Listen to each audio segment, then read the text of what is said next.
The Attention in the NASCAR garage area. Let's start getting the cars ready for inspection, and let's start putting them on pit road. The Daytona 500, the great American race. For many, the great American dream.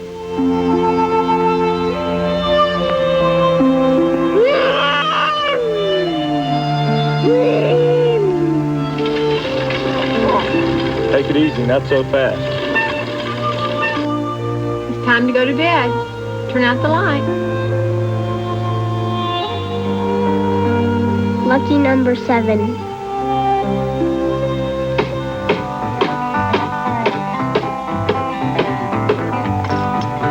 You really think you don't need that break? No. Attention, junior class. 10, 15-year-olds. Your race is next.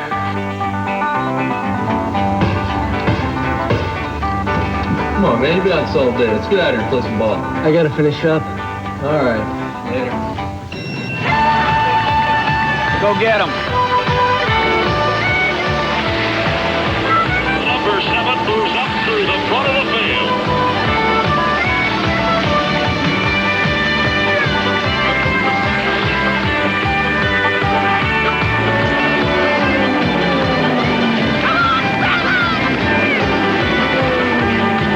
Number 7 car, your winner.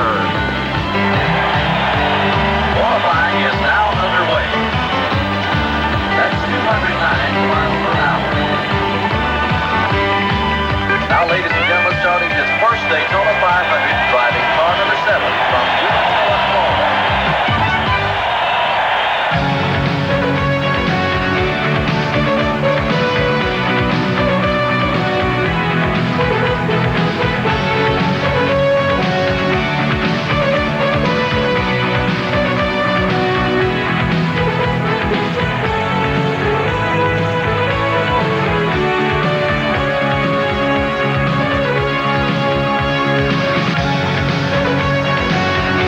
And that dream is very much alive today in the minds of the 42 men whose cars are lined up on pit road. Hello, everyone. I'm Chris Economaki, and welcome to the great American race, the Daytona 500. No other sport has its most important, most prestigious, and richest event at the beginning of the season. But stock car racing does. And today, in the perfect Chamber of Commerce weather, we should see a combination of speed, strategy, and plain old daring do that should give us 500 miles of tension-filled racing.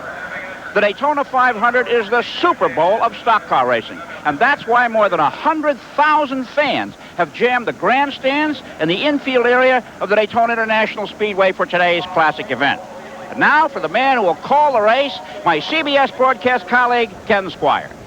Well, thank you very much, Chris. Temperatures are in the 70s. You couldn't have a better day for a race than what we have right here. And we have $1.5 million go. Now, Daytona is a small town on the eastern seaboard of Florida, about 65,000 people. At this hour, it's augmented by some 125,000 people to see this, the single most important race of the year.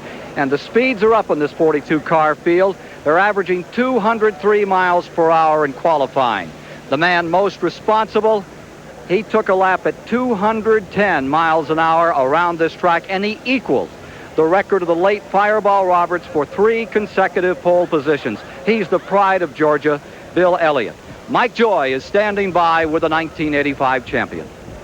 Ken, he is the fastest driver here, but he had a bit of a scare in yesterday's 300-mile race. A couple of pirouettes and a whack into the wall, and the car came down to rest at the track apron. And, Bill, that looked like it was going to be a bad one. Well, you know, from the seat I had, it looked like it was, too, and I felt like that I got out of it real lucky. I got just a little bit of a stiff neck, but other than that, I'm in good shape. You came here as the fastest car and got beaten by inches in the qualifying race Thursday. But were you showing your full hand, or is there maybe a little more here underneath the sheet metal? Well, I'm sure this afternoon we'll know a lot more, and, you know, we got 500 miles to run. We'll see what happens. Good luck today. Bill Elliott drives the car. Brothers Ernie and Dan helped prepare it. It was formerly owned by their dad, George, as auto racing is truly a family sport. Time now to meet the newest member of the CBS Sports family, Dave Despain. And we have a family story as well. Pop and Mom Allison have come here to cheer for their son Bobby, who's going to start this race, a remarkable 23rd year in a row. But this year, they'll cheer for somebody else. Bobby's son Davey will make history this afternoon, the first rookie ever to start this race from the front row. The rest of the family team here includes cousins and brothers and sisters and wives and Uncle Donnie down there, who almost won this race a couple of times. On Thursday, Davey showed us what he's made of. He went out onto the racetrack and saved his car from a terrible potential spin. Could have been a disaster, but he brought it back in one piece to put it on the outside of row one. The question, young man, are you ready to go out there and run with the big guys? Well, Dave, we've been working real hard in practice this week, and the car's working real good now, and I think we're ready for the race. Good luck today. Perhaps the proudest member of this family must be Bobby's wife, Davey's mother, Judy Allison. Only one man can win this race. Two men in your life are going to try to do it. Who do you pull for down at the bottom of your heart? The one that pays the bills. The one that pays the bills. It is a proud moment here in the Florida sunshine for Stock Car Racing's Allison family. Ken? Two-time Grand National Champion Ned Jarrett, our colleague, is alongside, and you can certainly speak to a family in motorsports. Well, my two sons ran yesterday, and we see a lot of that in the sport today, which brings an influx of youth into the sport. It's a great mixture of youth and the great experience of fellows like Cale Yarborough, Buddy Baker, Richard Petty, and Benny Parsons, who showed that he can still do it by winning one of the 125-mile qualifiers here on Thursday. But on the other hand, the youth is here. They have a lot of enthusiasm with cars that are capable of winning this race or any other that they enter. Bobby Hillin Jr. won at Talladega last year, and then young Kenny Schrader beat Bill Elliott back to the finish line in the qualifier here on Thursday. So it does make an interesting mix. But Ken, between all of that, you have some experience there and some fellas like Bill Elliott who are going to be awfully tough today. And I still have to look at him as my favorite for this 500-mile race. Since we began our coverage in 1979, another colleague has been David Hobbs, one of the most versatile racers in the world of motorsport. How do you see this? Well, first of all, what a pragmatic and sensible woman. During the winter months, hours have been spent in the wind tunnels. The cars are 200 pounds lighter this year, and speeds are up in testing, practice, and qualifying, with a massive 5-mile-an-hour jump for the pole spot. And some pretty scary moments along the way as well. But in this 500-mile race, I fear that youth and exuberance will fail to win out over experience, both behind the wheel and the pit wall. So although my heart says Davey or Kenny, my head has to say a Dale or a Darrell. Stand by. Electricity is in the air as we build for the start of the Great American Race. Live flag-to-flag coverage on CBS of the Daytona 500. The 29th annual running of the Daytona 500 is sponsored by Ford and your Ford dealer. Have you driven a Ford lately?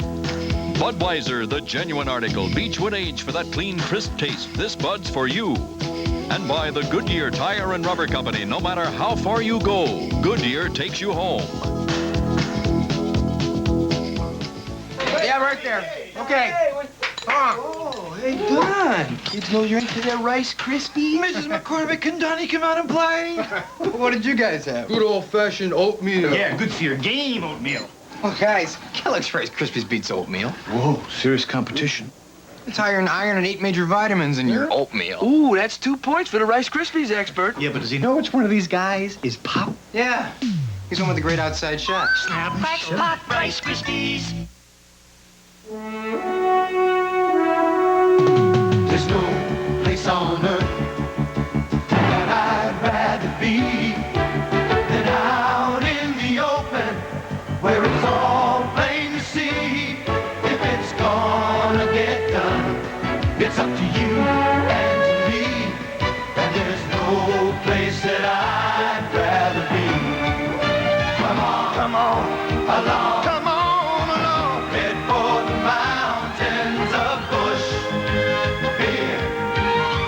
Head for the mountains. It's cold and it's smooth and it's waiting for you.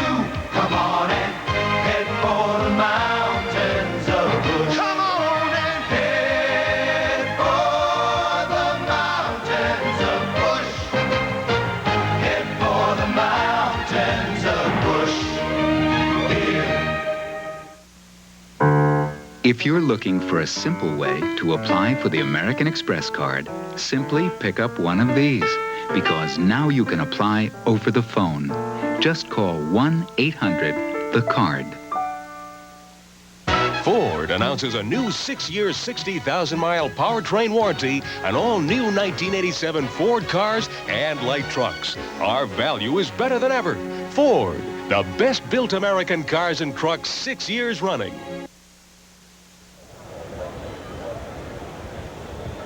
And now, ladies and gentlemen, please stand for the invocation by the Reverend Hal Marchman, pastor of the Central Baptist Church of Daytona Beach, Florida. Let us pray. Almighty God and Father of all mankind, deep gratitude fills our hearts as we count our blessings and remember your mercies to us. Help us to see how we can live better when we follow your spirit and grow under your nurture. Breathe upon us today fresh truth that will blow staleness from our souls. Ignite in our hearts a faith in God that will shine through the windows of our lives to dispel darkness and doubt. Bless our great nation and her leaders. Long may our land be bright with freedom's holy light. Protect us by thy might, great God, our King. We invoke your blessings upon us today. Bless all who make this race possible. Give each one a spirit of competitiveness that is wholesome and indicative of thy spirit. We're grateful for the experts in the field of automotive technology that makes this day possible. Be near us all as we depend upon your spirit in our hearts. Amen. Please remain standing for the raising of our flag by the Embry-Riddle Aeronautical University Army ROTC Color Guard, led by Cadet Captain Lena Moeller, and the singing of our national anthem by Mr. T.G. Shepard.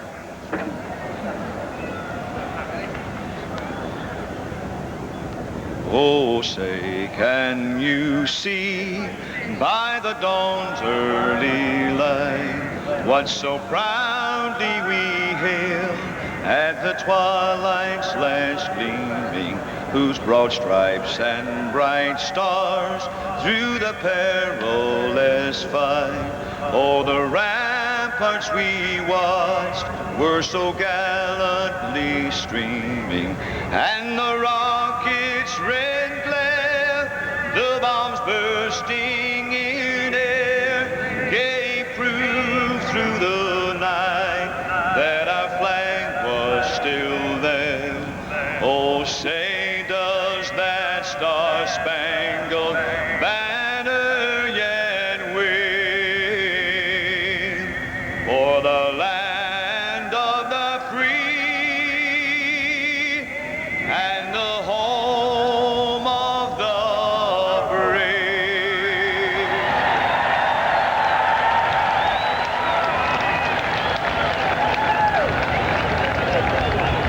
A member of the crew from car number 35, T.G. Shepard of Nashville, Tennessee. Excited today as Benny Parsons takes over for Tim Richmond, who so much wanted to be part of this event, watching it here on CBS instead. In-car cameras. This is Darrell Waltrip, brand new racing team, car number 17. In row 3, there you see from the face cam as Darrell prepares for the event. This is Neil Bonnet's view of the race for today. He's in row 8. We have the opportunity to talk to him now and then under caution when his crew chief allows. And tucked away in the rear headlight panel is a brand new camera. And if you want to see speed, we think that element will be projected by that camera. There's a camera shooting our camera there as you look at Ron Bouchard's number 1.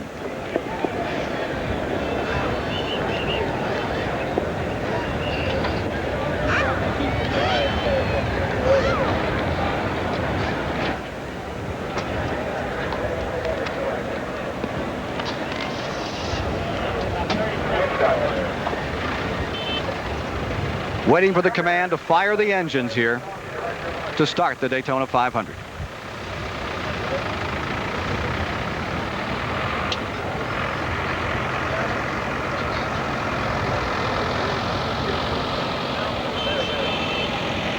Please direct your attention down to pit road. Command Marshal Ross Johnson. Gentlemen, start your engine.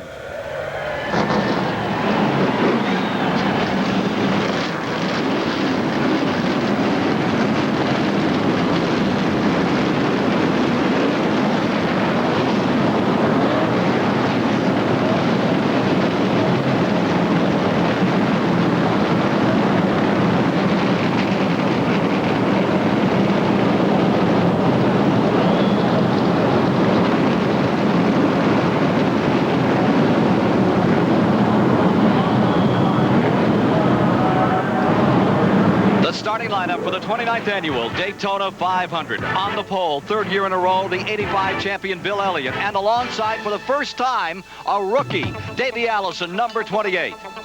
In row 2, from Fenton, Missouri, the Ford of Ken Schrader, and alongside the 75 champion, Benny Parsons in a Chevrolet.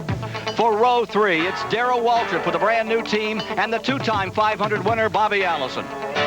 In row 4, the 1980 winner, Buddy Baker, and last year's champion, Jeff Bodine. Row 5 is Rick Wilson of Bartow, Florida, and Tennessee, Sterling Marlin with a new team. In row 6, the 7-time champion, Richard Petty and Harry Gant. In row 7, defending Winston Cup champion Dale Earnhardt and Terry Labonte with the Junior Johnson team this year. In row 8, it's Neil Bonnet, now for Raymock Racing, and Dave Marcus from Wisconsin. In row 9, from Fitchburg, Massachusetts, Ron Bouchard. From Tennessee, Mike Waltrip. In row 10, Phil Parsons is there, and alongside is Kyle Petty. Row 11, Bobby Hillen Jr. of Midland, Texas, winner of the Talladega 500, and Cale Yarborough, the 4-time 500 winner. Row 12 is Derek Cope of Spanaway, Washington, Ken Reagan of Unadilla, Georgia. Row 13, Connie Saylor and Chet Phillip from Ozana, Texas. In row 14, it's Ronnie Sanders, number 86, and Canadian Trevor Boyce. In row 15, Indianapolis 500 winner Tom Sneva and Mark Stahl from San Diego.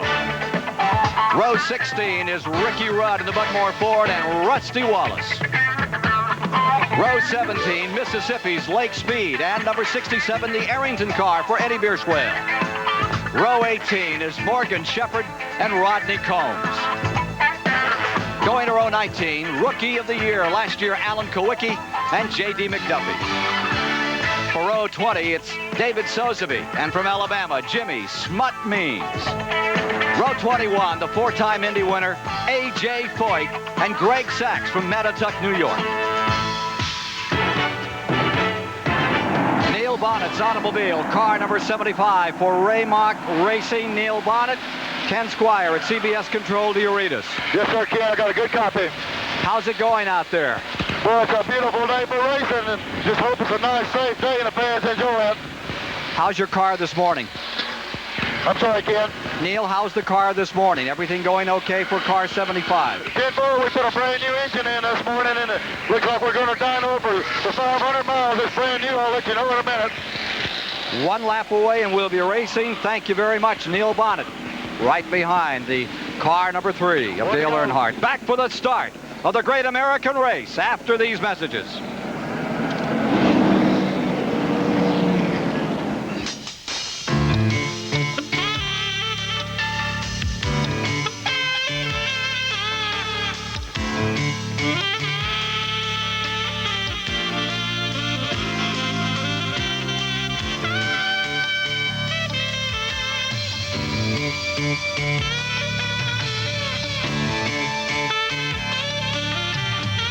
The Top Cog belt, as tough as it looks, as tough as the street. The Monte Carlo SS of NASCAR champion Dale Earnhardt uses just one make of tire, the Goodyear Racing Eagle. And every Monte Carlo SS leaves Chevrolet with just one make of tire, the Goodyear Eagle GT Street Radial. Not by coincidence, because Goodyear makes better high-performance tires for the track and for the street. Goodyear Eagles, they'll take you home the quick way or to the winner's circle. Goodyear, take me home. Their rivalry is intense. Their respect is mutual. Their meetings are classic. The Celtics confront the Lakers next on CBS Sports.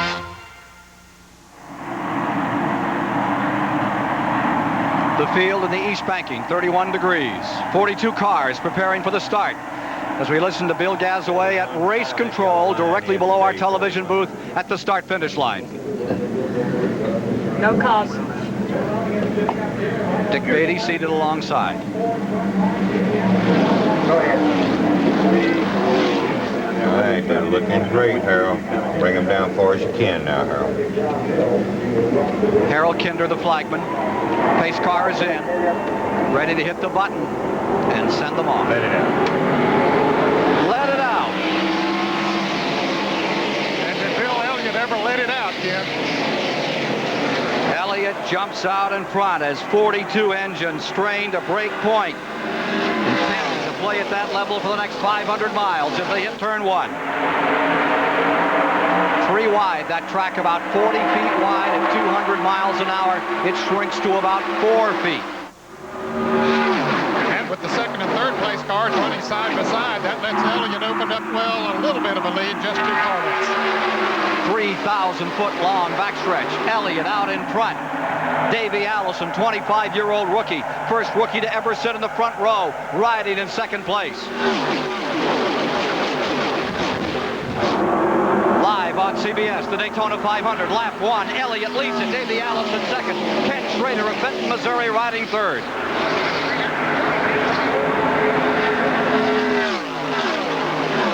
They've never had a bad wreck in lap 1. Lap 3, 3 times, has had serious consequences. Fords running first, second, third in the early going of the Daytona 500. 1963, the last time there was a Ford sweep. In that year, it was Tiny Lund victorious for the Wood brothers. In second was Lorenzen. In third was Ned Jarrett. Ricky Rudd, number 15, moving around. Rusty Wallace in number 27. Lake Speed just in the bottom of the picture. Tight traffic down out of turn 4. 1,600-foot straightaway back to the 15-degree tri-oval with Neil Bonnet closing on Sterling Marlin in number 44. This at 200 miles an hour live here on CBS. They see a bit of tire smoke coming off Sterling Marlin's right rear tire on that banking. Rod Bouchard's car, number 1. He had trouble this morning. Got his fender rumpled by a truck at the filling station when they were loading the car up. And they had to take it back to the garage area and make repairs to the fender. I've always said it's safer on the racetrack. You saw Ron Bouchard there give a little signal. You see his right hand went up, and he was signaling to the car immediately behind him. Waltrip, Chevrolet, number 17, now deployed in fourth. One of the favorites to win it today. He's never won the Daytona 500. He's won just about everything else. And he's won here at Daytona more than anyone. With the Sportsman races, the Firecracker, but this race has eluded him. Smoke coming off of one of those 3 Ford automobiles up in front. I believe it was tire smoke, Ken. As he went into the turn, he broke traction just a little bit, and that will cause tire smoke. Bodine leads a covey of cars out of turn 2. He rides in 6th position. And there in third is Buddy Baker. Buddy Baker's made a grand charge from 7th spot on the grid. Field back again into the banking. Coming through 3, Baker's Oldsmobile doing a remarkable job at car number 88. Qualified well. Baker wants to win this race. Remember, he won the fastest Daytona in history at 177 miles per hour back in 1980. The fastest race, well over 188 miles an hour, Elliott at Talladega last May. Look at that tire smoke, and that's rolling out of Baker's car. I still believe it's tire smoke as they go into the first turn. That's the sharpest turn on the race course. They really have to turn it pretty square left, almost 90 degrees there, so it will break loose occasionally. Schrader has now slipped out from the leaders. He's running back behind Bodine. Here's Neil Bonnet closing up on Rick Wilson, the young Florida driver who loaned his second car to A.J. Foyt after Foyt was in a 3-car crash in one of the 125-mile qualifying races. And one of the owners of that car, Mr. Larry McClure, and all the McClure family had to go back home to Abingdon, Virginia. Their dad is very sick. We want to say hello to him today, and he can see how well the car's running. Last lap at an average speed of 200 miles per hour. Got to think those tires wearing down.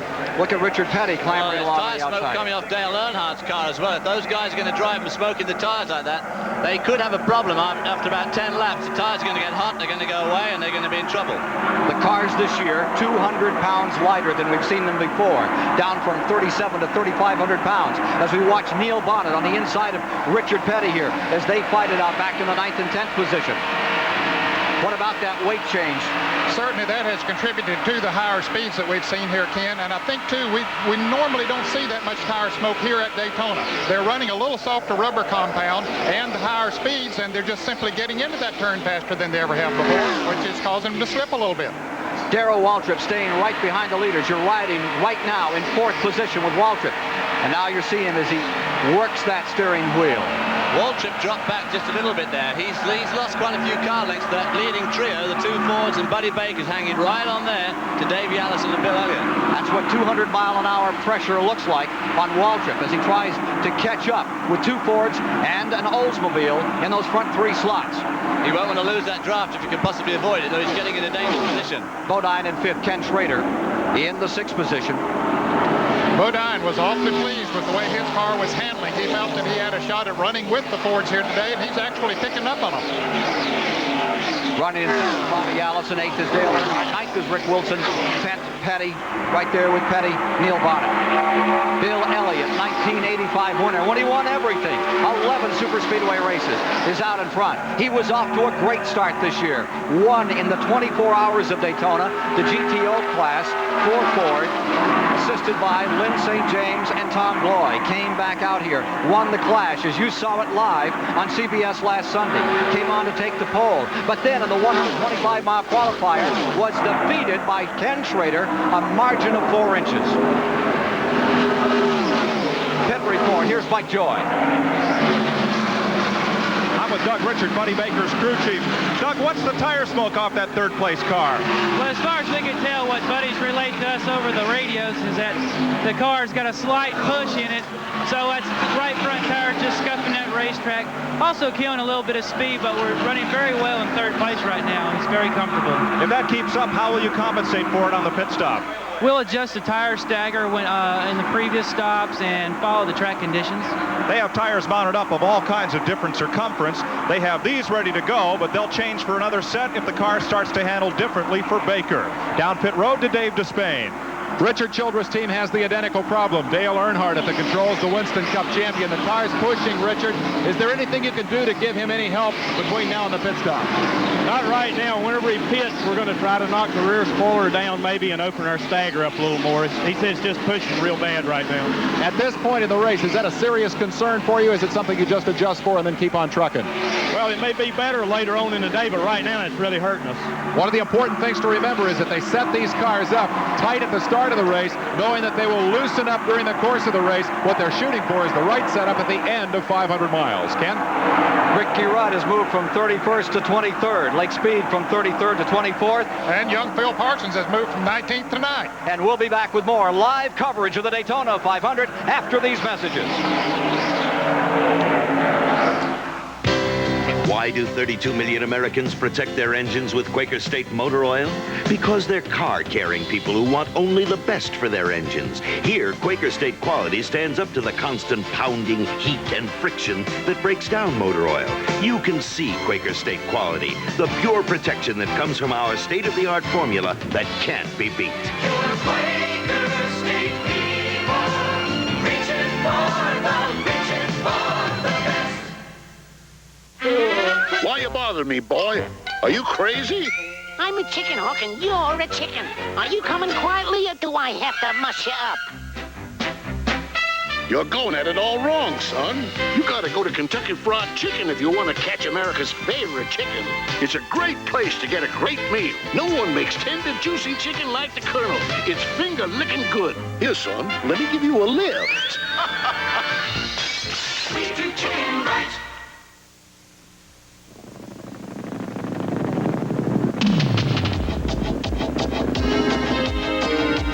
Approaching landing zone. Ready! Ready, Sergeant! Prepare to land. Let's move! We got a connection to make. Give the Army Signal Corps 30 minutes, and they can turn a mountaintop into a satellite communication station.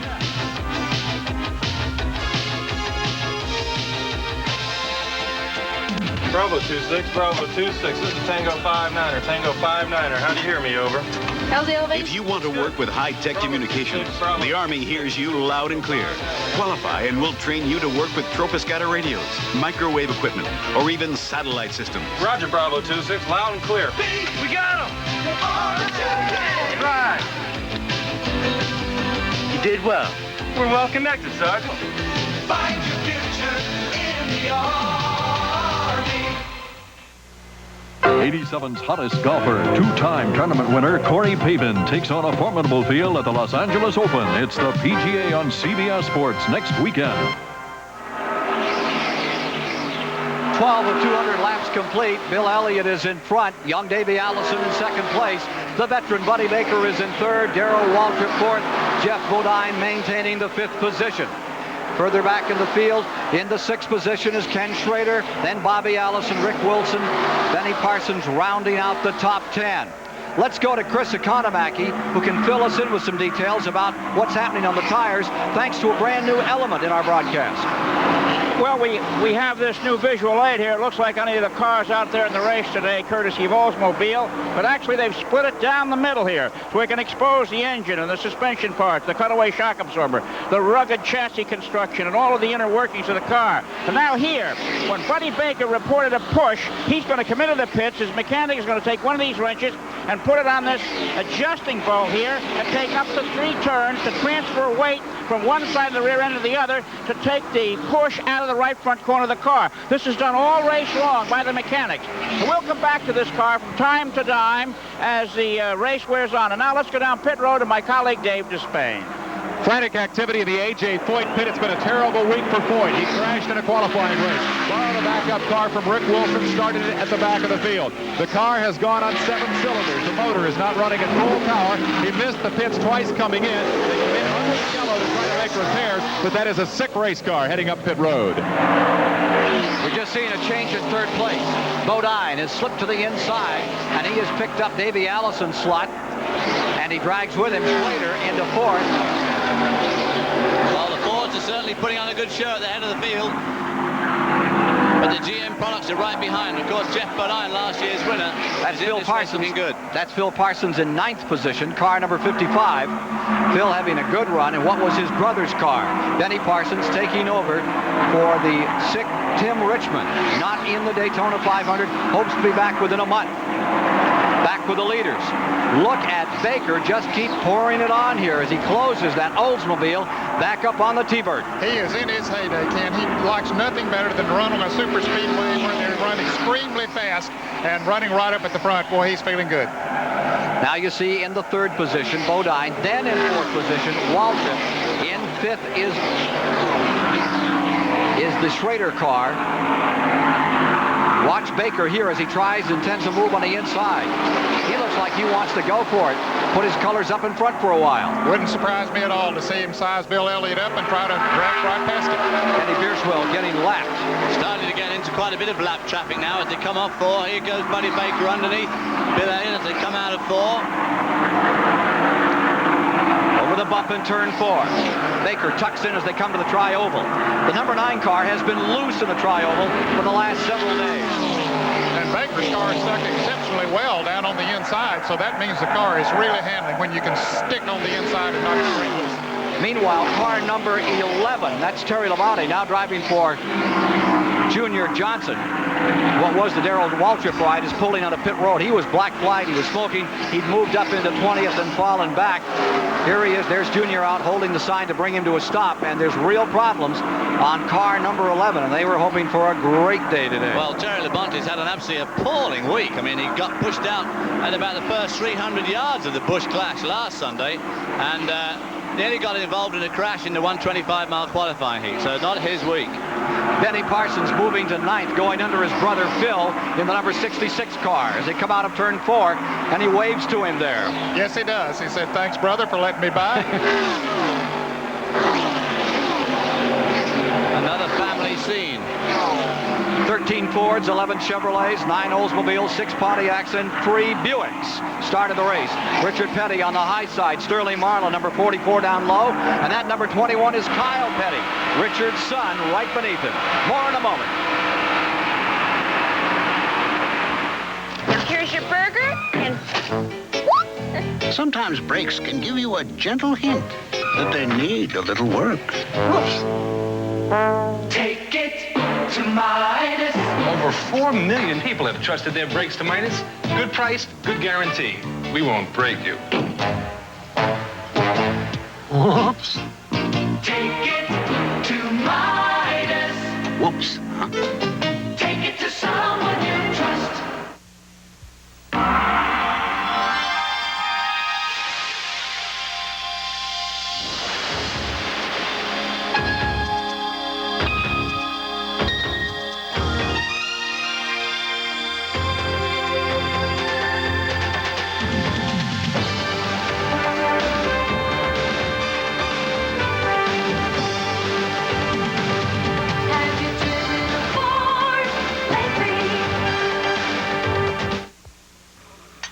is the Fuller family. The Fullers have just filled full with 4 fried foods. And this is the fullest the Fullers have ever felt, folks. Alka-Seltzer to the rescue. Alka-Seltzer fights your acid indigestion and fixes your headache in a flash. So, when you've finished a few too many forkfuls of your favorite food, send Alka-Seltzer to the rescue and feel your finest fast. Alka-Seltzer to the rescue. Mobil One Synthetic Motor Oil. It's what all these racing champions have in common. It gives any engine unbeatable protection. From an IndyCar engine to a powerful 8-cylinder engine to a Turbo 6 to a hard-working 4-cylinder engine. It protects against extreme engine stress better than any conventional oil. If Mobil One can protect these engines, think what it can do for yours. Mobil One, the choice of champions. Next Saturday, crowd thriller Bobby Ches will defend his IBF world title against the force of Willie Edwards next weekend on CBS Sports Saturday.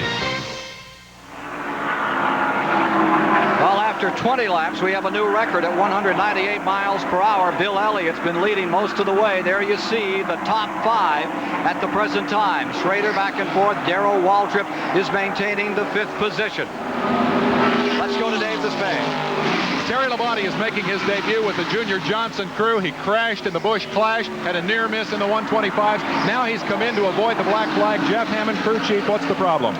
Well, it seems like we had to change engines this morning, and apparently the valve covers we had on the car weren't exactly what we needed, and it's been blowing a little oil out the valve covers. We did a little bit of work, closed off some of the breather passages, and hopefully that's going to take care of the problem. What prompted the engine change this morning? Was that routine or a problem?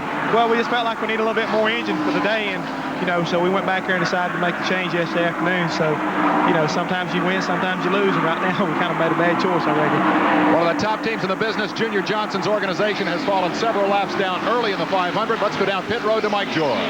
Well, Dave, we're back in the garage area with A.J. Foyt. And A.J., that thing was flying. You picked up 12 spots in the first 10 laps.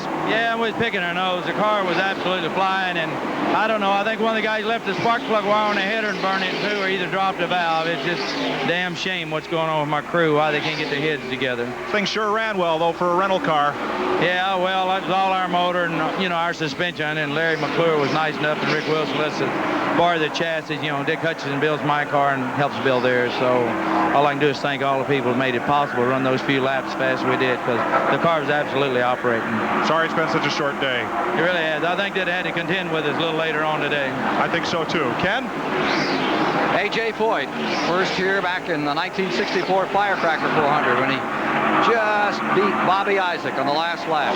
22nd consecutive start for A.J. and short today. Terry Labonte's pit road stay was 1 minute 19 seconds. Meanwhile, some of those other runners are pouring up through the field. Lake Speed, who we saw run second in this race back in 1985 to Bill Elliott, has moved from 33rd to 15th, and Ricky Rudd is also moving up now. He's moved up to 18th from way back in the pack. That car of Buddy Baker's is still laying a lot of smoke as he goes through turn 1 and 2, which really can't be too good for his tyre wear. Well, not so much tyre wear, but tyre performance. Lapping Trevor Boyce and the silver number 6, the Canadian driver, are the 2 leaders, and Baker just will not give up. So much at stake. Careers, future, sponsorship.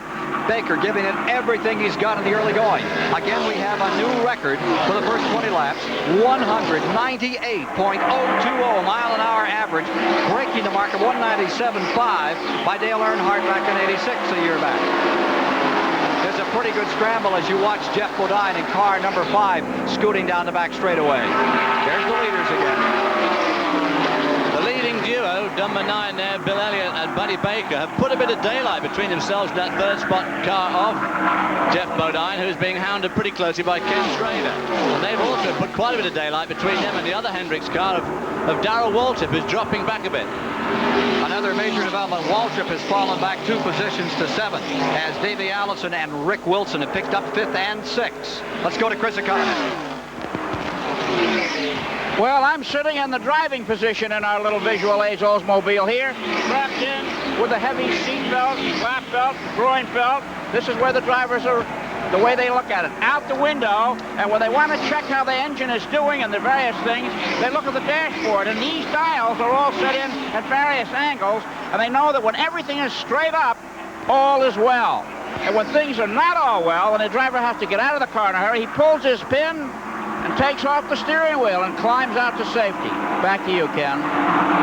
Now there's Jeff Bodine in the car they call the Stars and Stripes out of the Rick Hendrick stable. You can see where his dials are right there. That steering wheel incident, you know, gives me a cause. The other night I was having dinner and A.J. Foyt was in there and he was chuckling away talking to his friend Hutchinson. And he said, God damn it, he said, I got in the pitch. He said, no, I just hunched myself up in the seat. He said, no, I just pulling myself together. He said, and the wheel came up, in his hand, and he had just done a 3-lap run, and it had no pin in it, and he just hadn't happened to pull on the wheel.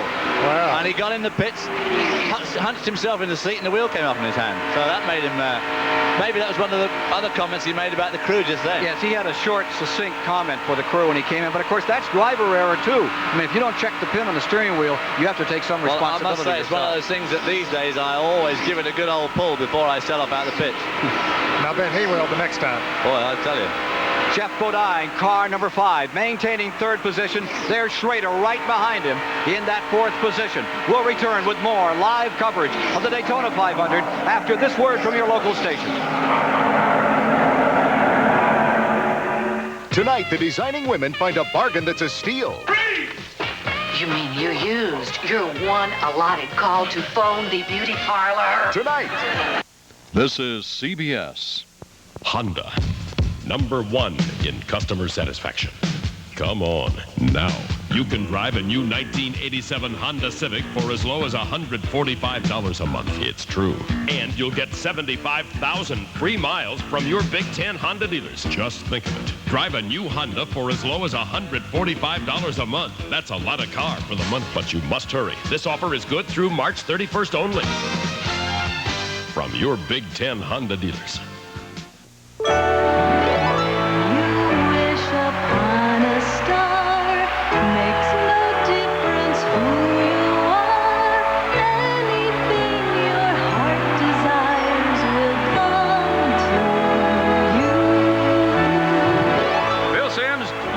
Won the Super Bowl.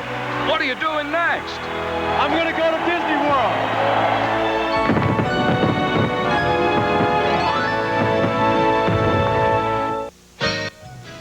Siskel and Ebert review The Light of Day tonight at 11:30 on TV8. Part of the crowd right here at the start-finish line enjoying a beautiful day in Florida and a sensational race. It's Ford versus Oldsmobile up in front. Bill Elliott has secured the lead from the beginning, and Buddy Baker is driving fantastically in 2nd position, just waiting his time, Ned. Surprisingly, he has not tried to pass Bill Elliott, but he realizes, Ken, that as a result of them running together, that they've been able to pull away from the 3rd and 4th and 5th place cars, so he's content to run there in 2nd place. A little unusual for Buddy Baker, but he's a smart driver, too. Elliott started on the pole. Baker came from 7th position. Well, those two have hooked up in a good draft. And of course, right behind them is another Ford, the Ford of Ken Schrader, following closely behind Jeff Bodine. And I'm sure they're trying to make that little gap back up to the leading duo. And there's that tire of Buddy Baker, still smoky as he goes through turns 1 and 2.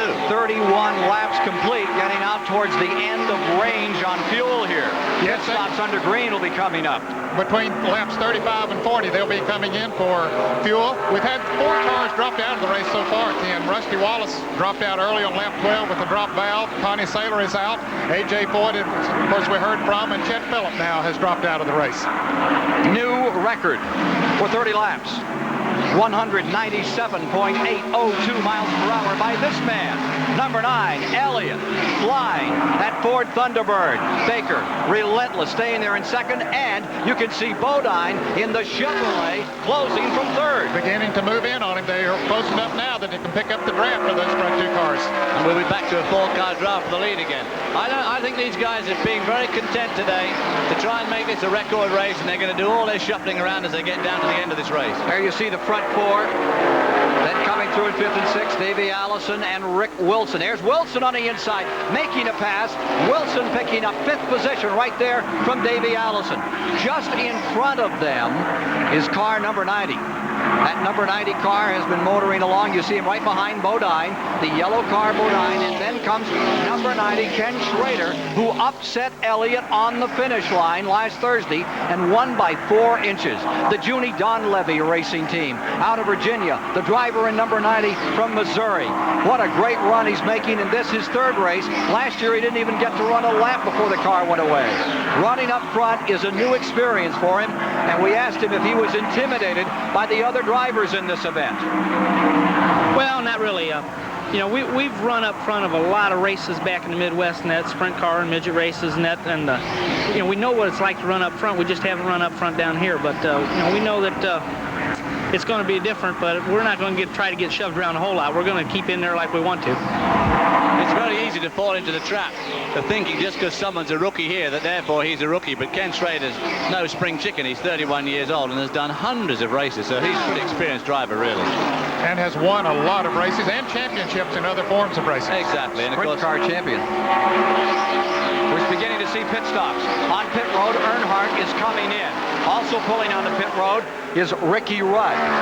Now, we're 34 laps have been completed, working 35, and we have a new record, most consecutive laps led from the start in Daytona history. The old record was Buddy Baker, leading the first 33 laps way back in 1973. Scratch it. Elliott's now led 34. He's now going to lead 35. About to put a lap on Terry Labonte in car number 11. Why would you think they would stop quite as early as lap 34 to make some adjustments to the car sooner rather than later? I think that's one thing, David, but on the first pit stop, even though they ran the 125-mile qualifying races, it was not the true test of fuel mileage with all the cars on the racetrack. They don't want to run out of gas out there, so they'll come in a little bit earlier this time, check the fuel mileage, and then maybe be able to go a little further from here on out. Okay, because we've got a whole lot more. We've got Kyle Petty and Sterling Marlin on pit lane as well, as is Trevor Boyce from Canada.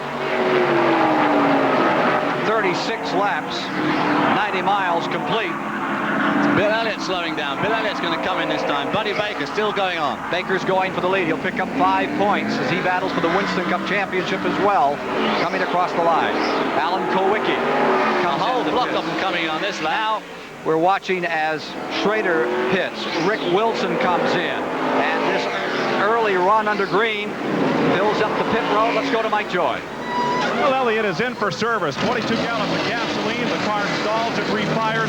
2 right side tires. And the jackman, Butch Stevens, with a wrench in case they need a chassis adjustment. Very, very tense having to make this first pit stop under green. A lot of pressure. They complete it. He's on his way to Ken Squires. The activity on pit road. Here is Elliott. Here's Waltrip in car number 17. Live pictures here on CBS from inside Waltrip's car as they service the machine and hustle him back out. The pit stop by Bill Elliott was 17.2 seconds. Kenny Schrader got out 16 seconds. Apparently car number 28 is blowing. We're watching the Davey Allison car blowing up. Well, apparently he overshot his pits, Ken, as he went down pit road, They which say is a he very may have costly blown error. coming out in a 28 car. That is just exactly the sort of thing I meant right at the top of the show, when experience everywhere, on the track, behind the wheel, and in the pits counts for a lot. That little mistake there could cost him this race. Now, they have tried so hard with this Robert Yates Knuckles crew. Here's Baker getting out. Good stop for Baker, that must have been. Cale Yarber in now. Cale Yarber not having a good weekend at all. There we see Richard Petty. There you see the mechanic's legs sticking out the window as he's obviously going in there to make some adjustments to those rear springs. They used to could reach in through the rear window and do that. Of course, the little window that they have a window in there, so they do have to go inside the car. It'd be interesting to see how Baker and Elliott come back out on the track once these pit stops are all completed, how close they are to each other. Jeff Bodine took the lead, then pitted. There's Cale in the 29 car. Here's Mike Joy. Again, this is routine service, but it's got to be done at speed. Every second lost in the pits, that's 100 yards out on the racetrack as we run under the green. Bodine sits calmly, watching the circus run around beyond him. Life of the windshield, tires, gas, gone.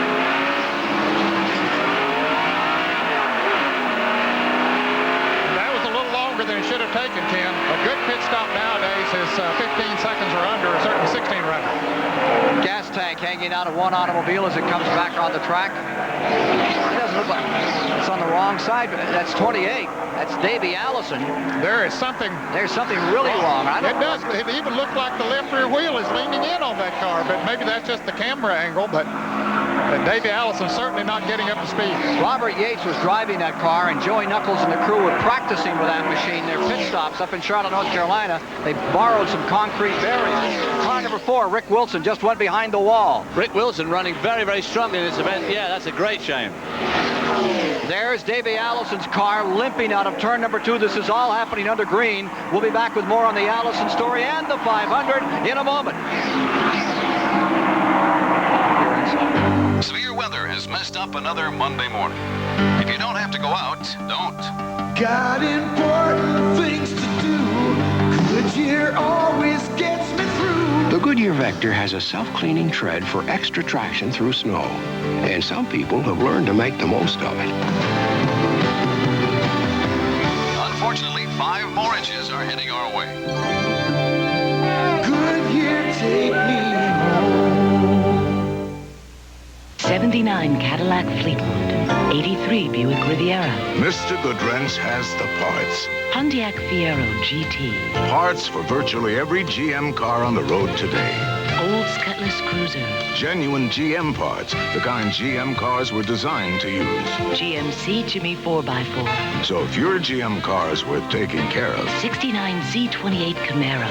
take it to Mr. Goodwrench. No one knows your GM car better. No one. Think your cereal is nutritious? Put down your spoon and listen. Because a leading consumer magazine ranked 59 cold cereals on fiber, protein, sugar, sodium, and fat.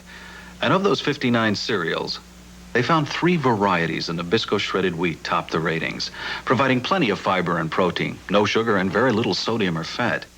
So before you pick up your spoon, pick up the leading cereal that topped the ratings, Nabisco shredded wheat. Nabisco. There's no place on earth that I'd rather be than out in the open where it's all plain to see. If it's gonna get done, it's up to you and to me. There's no place that I'd rather be. Head for the mountains of Bush. Head for the mountains of Bush. Beer. This Wednesday, it's a special 2-hour Magnum. And next Wednesday... What do you want? I want the truth. Frank Sinatra, guest stars. We are back with you live here at the Daytona Speedway. Moments ago, Davey Allison's car number 28, which is being pushed in, lost the right rear tire, indicative that they just didn't get it bolted on. Lug nuts weren't there, and away it came. This was up in turns 3 and 4. The car finally came to a halt, and it is an opportunity for these thirsty bunches to get into pit road. Let's go to Mike Joy quickly. Buddy Baker on pit road. You see 6 men over the wall and an awful lot of hands and half a leg. In addition to the 6 guys that work right on the car, a whole bunch help service it from behind the wall. A little bit more on that in a moment. To Dave Despain. Robert Yates from the Davey Allison crew. What happened? Well, he came in for a pit stop, and the jack wouldn't come all the way up. It picked the front tire up, but it wouldn't pick up the rear tire. The lug nuts were off. They went to get another jack. By the time they got the car jacked up, you know, when they pull that jack out, and to put the other jack in, he thought that's his sign to go, so he took off without any lug nuts on the rear. Backed up, and couldn't get any lug nuts on. So the wheel came off, and it just sitting there grinding the rear. Can he get back into the pits? Or are they going to have to get a wrecker on it? Well, we'll have to change the rear hub, and we should be able to get back in the race. They hope to get back in the race. It began with a jack malfunction and then was compounded by driver error. Let's go to Chris Economaki. Well, it reminds one of the days of gasoline rationing here in the gasoline station in the garage area at the Daytona National Speedway, but that's not the case. Once the 2 cans holding 10 gallons apiece are emptied into the car, the crewmen rush to the gas station to get refill from the pumps here. Each can holds 10 gallons, but the interesting point is that it takes 1 minute and 8 seconds to fill this can. It takes about 8 seconds to empty it into the race car. They'll go back to their pit and they'll make repeated trips back and forth to the gas station here for the refueling. Too much gas in the pits is a fire hazard, so they're only allowed to have 2 of these 10-gallon cans at pit side at any one time. Now back to you, Ken. completing the 43rd lap this time by. The majority of the field has been on pit road. We are in the first caution of the day, experienced after car number 28. Davey Allison, Hueytown, Alabama, in the Rainier Lundy car, had trouble in turn number 2 and had the right rear tire come off. You heard Robert Yates, the explanation. Right now, here's the Budweiser race summary, brought to you by the King of Beers. We've had 3 leader changes and 3 changes among those people. The average speed 193 miles an hour as it drops down after that great 197 pace. And we're under caution for the first time. 7 cars out of the race. By cracky, that's a lot out this early. It really is, just over 100 miles. When you're averaging 197 miles an hour, it's putting a lot of stress and strain on these cars. And if they keep this up, there's going to be a few more fall by the wayside.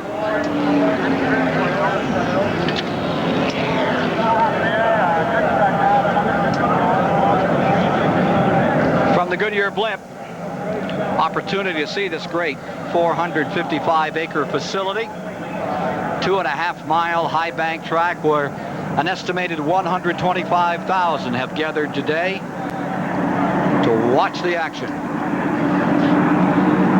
We talk a lot about the importance of a well-executed pit stop, but it's really hard to imagine what one tiny last second in the pits means on the racetrack.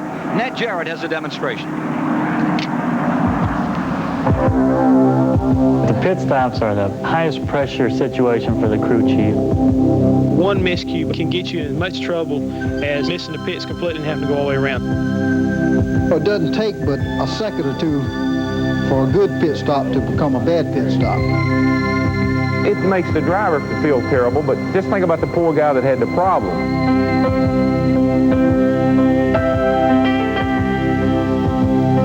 To the trained eye, a pit stop can be something beautiful.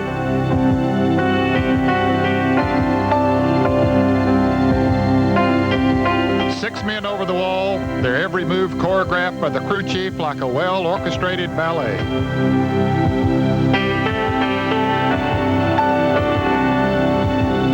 They're almost a cross between, I guess you'd say, a Sylvester Stallone and a Baryshnikov, because we're part ballerina, and at the same time we feel like we're a bunch of macho guys. It's not Swan Lake, but whether it's pirouettes or pit stops, you stay on your toes the same way. Practice.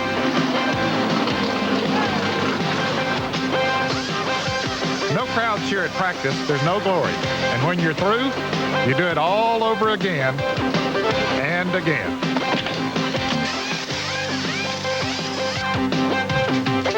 On most routine pit stops, at least 9 functions are underway. 9 or more things which can go wrong. Nothing major, you might never see it. But the tiniest delay here can mean major problems on the racetrack. We all make mistakes at one time or other, and every little mistake you make, every second you lose is very costly. Boy, if we lose this race in the pits, we're going to be in bad shape publicly. You know, we may not be able to face our families when we get home.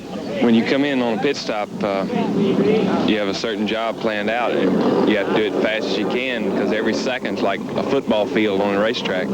That seemed hard to believe, so Jim Bachhoven's Daytona crew set up some goalposts for us. Here's a pit stop, and here comes Terry Labonte. 1 second could be the difference between first and 10th. If you're still not convinced of the human factor in a pit stop, a world-class sprinter runs 100 yards in about 9.1 seconds. The world record for a quarter horse is about half that. You give them both a 90-yard head start, and here comes a stock car covering 100 yards in just under a second. 500 miles of racing. The margin of victory may be a fraction of a second saved in the pits, but emotionally, the difference is incomprehensible. The joy of taking the checkered flag is most often associated with the driver, but that feeling is definitely earned by the men in the pits, the men with the most thankless job in racing. A race-winning performance is rarely recognized, but a simple mistake is noticed by millions. A second may not seem like much to you and me, but for the men in the pits, it lasts a lifetime. We are just a half lap back into green after the caution period created when Davey Allison had one of those pit problems. And you're watching Buddy Baker in car number 88, lapping rookie Alan Kowicki. Baker, a 19-time winner in Winston Cup racing in the lead. And from Jeff Bodine's car, you're watching live as Bodine tries to bring his Chevrolet up on the rear bumper of the Oldsmobile in front. And Ken, for the first time today, Bill Elliott finds himself back in 5th place after the round of pit stop during the caution flag. We'll see what he is really made of now. Can he run in traffic as well as he did out front? One car just brushed the wall up here in 4, Ken Reagan of Unadilla, Georgia. And there's a smoker. That's Eddie Bierswell, I think, in the Buddy Arrington Ford down at the bottom of the racetrack. We're just back under green. Here's Arrington's car down, the 67 car. Reagan's car, we understand, is the car that just grazed the wall up here in 4. Baker out in front. A team that he created a year ago. He's part owner with Danny Schiff. And right now, this race is theirs. But there's a long way to go. 46 laps are now complete. They're only 115 miles into the distance of the 29th running of the Daytona 500. The pit stop during the caution period gave a lot of them an opportunity to make those needed adjustments on the cars. Once they got out in the traffic, see how the track is today. It's warm outside, so they had to make a lot of adjustments. We might see some cars running up front that we haven't seen before. You can already see the residue collecting on Neil Bonnet's windshield. Car number 75. You know, it looks almost impossible to see through that windshield, Ken. You wonder, how do they do that at 200 miles an hour? But, David, it seems that your eyes sort of adjust to it. Well, they do adjust to it. Of course, there's not only residue on there, the windshields here get blasted by sand. But look at this shot. Now, that's that shot from down low out of the back of the car, from where the tail light is, and it really gives you another sense of the tremendous speed. We are under caution another time. There may be some debris on the track. This is coming at lap 48. As they complete 48, we go back under caution, and there you see Baker still in first. 17 times he's won on super speedways. Buddy Baker, the guy they refer to as the Gentle Giant, 6'4", 5. And let's take a look at the leaderboard here at the Daytona Speedway. Baker in first, Bodine in second, Elliott back to third after that series of pit stops, Bobby Allison in fourth, and Benny Parsons is in fifth. Maintaining 6th is Waltrip, 7th is Petty, 8th is Lake Speed, 9th is Schrader, and 10th is Earnhardt. More live coverage on CBS from Daytona after this.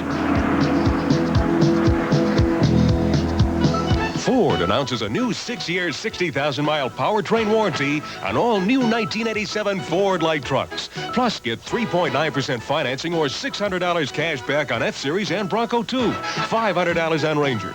Combined with option package discounts, save up to $2,397 on F-Series pickups, $2,165 on Ford Bronco 2, and $1,811 on Ford Ranger. Our value's better than ever. Ford, the best-built American truck 6 years running.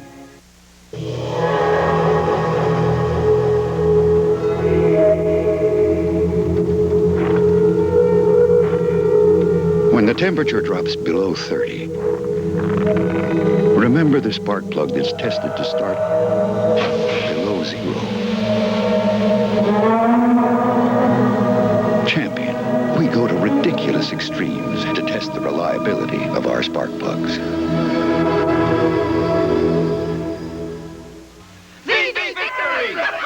Too bad, Bob. Party at my place. Hey, I'll buy the food. You? Why this late? One of those 76 self-serve mods. They're bigger than ever. Do they have hot dogs there, Mark? Tacos, pizza, chips and dips. Everything from gas to groceries. Hey, pizza. Soda. Nachos. Baby food, Junior? No thanks. No money. No problem. Your 76 credit card. Go with the spirit. Hey, Bob, what you buying? Aspirin? The spirit of 76. Kodacolor VRG film. Film that captures the color of power.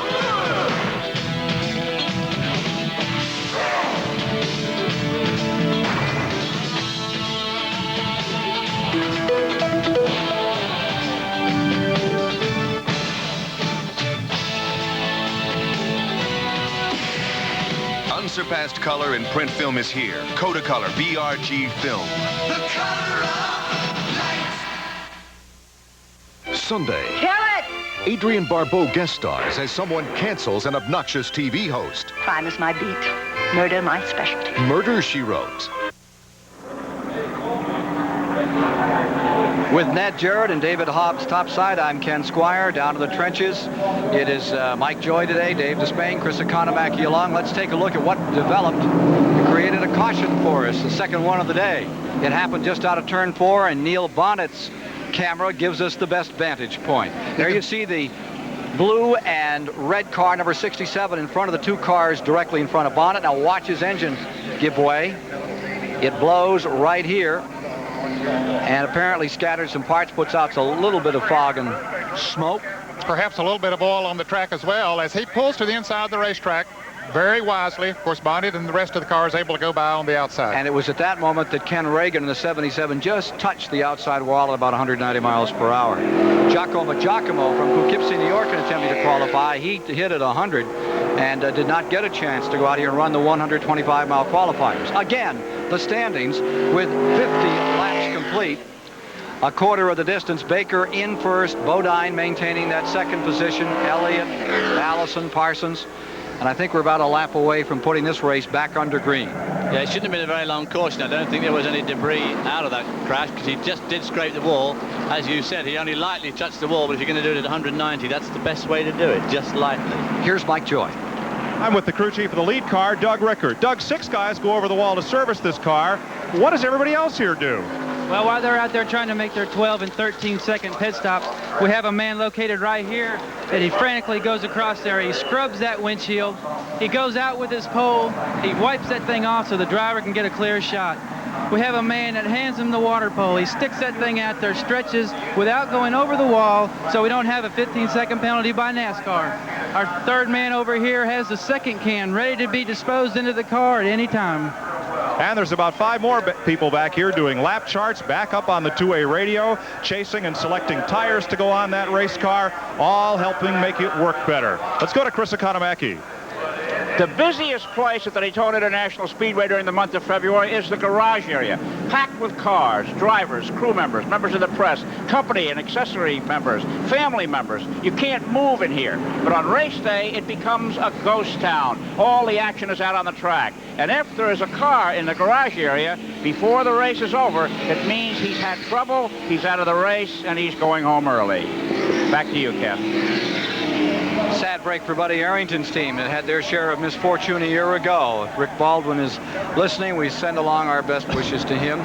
Buddy, of course, giving up the driving chores this year after some 20 years as a driver. He says, I'm not officially retired. I want to keep that just in case I get the urge and want to get back out there. So he's not making it official that he's retired, but he did turn the driving chores over to Eddie Beerswald from Texas. Well, there you see Darrell Waltrip's car, number 17, which is running in the 6th position. Here's the number of Sanders down on the inside. What's that, 86, 83? Ronnie Sanders' car. And guess who's coming back out again? Davey Allison back in the race, several laps down, number 28. And has all 4 wheels. Boy, that's nailed on. Not only a frustrating situation, but also an embarrassing situation. Well, the point made that the Rainier Lundy team had spent so much time on pit stops. They had actually gotten some concrete barriers up in Charlotte and practiced those pit stops. Had Robert Yates drive in. They videotaped them. They've worked for 2 or 3 weeks on nothing but pit stops and making that crew more cohesive. And now you see what happened. Out of the race. And there you see the reasons why. And the good news is we haven't seen anybody in serious trouble out here yet today, David. Well, I sincerely hope we can go through the race without seeing anybody in serious trouble. If we can just get a fair crack here under the green, we should push this race average up near the record again of Buddy Baker's, who, of course, today is also running incredibly strongly here at Daytona. Speed has dropped down to 172 miles per hour with this second caution period. The record is 191. We're getting set to turn them loose another time at Daytona in the Great American Race. Up in front as they come down, Buddy Baker. Correction on that starlight. Well, Baker dropped to the inside. He took the lap cars move as he came down through, and Bodine pulled right up beside him. There's Bodine popping out in front. Baker falls to second place immediately as the flag was dropped by Harold Kinder. A little surprising. Baker has been getting good restarts before. Maybe he missed a gear a little bit. I don't know. Maybe he wanted to hitchhike again. He certainly took a nice ride as we look at Buddy Baker pull up and say hello to the leader, Jeff Bodine, at 200 miles an hour. Now he guns for the inside.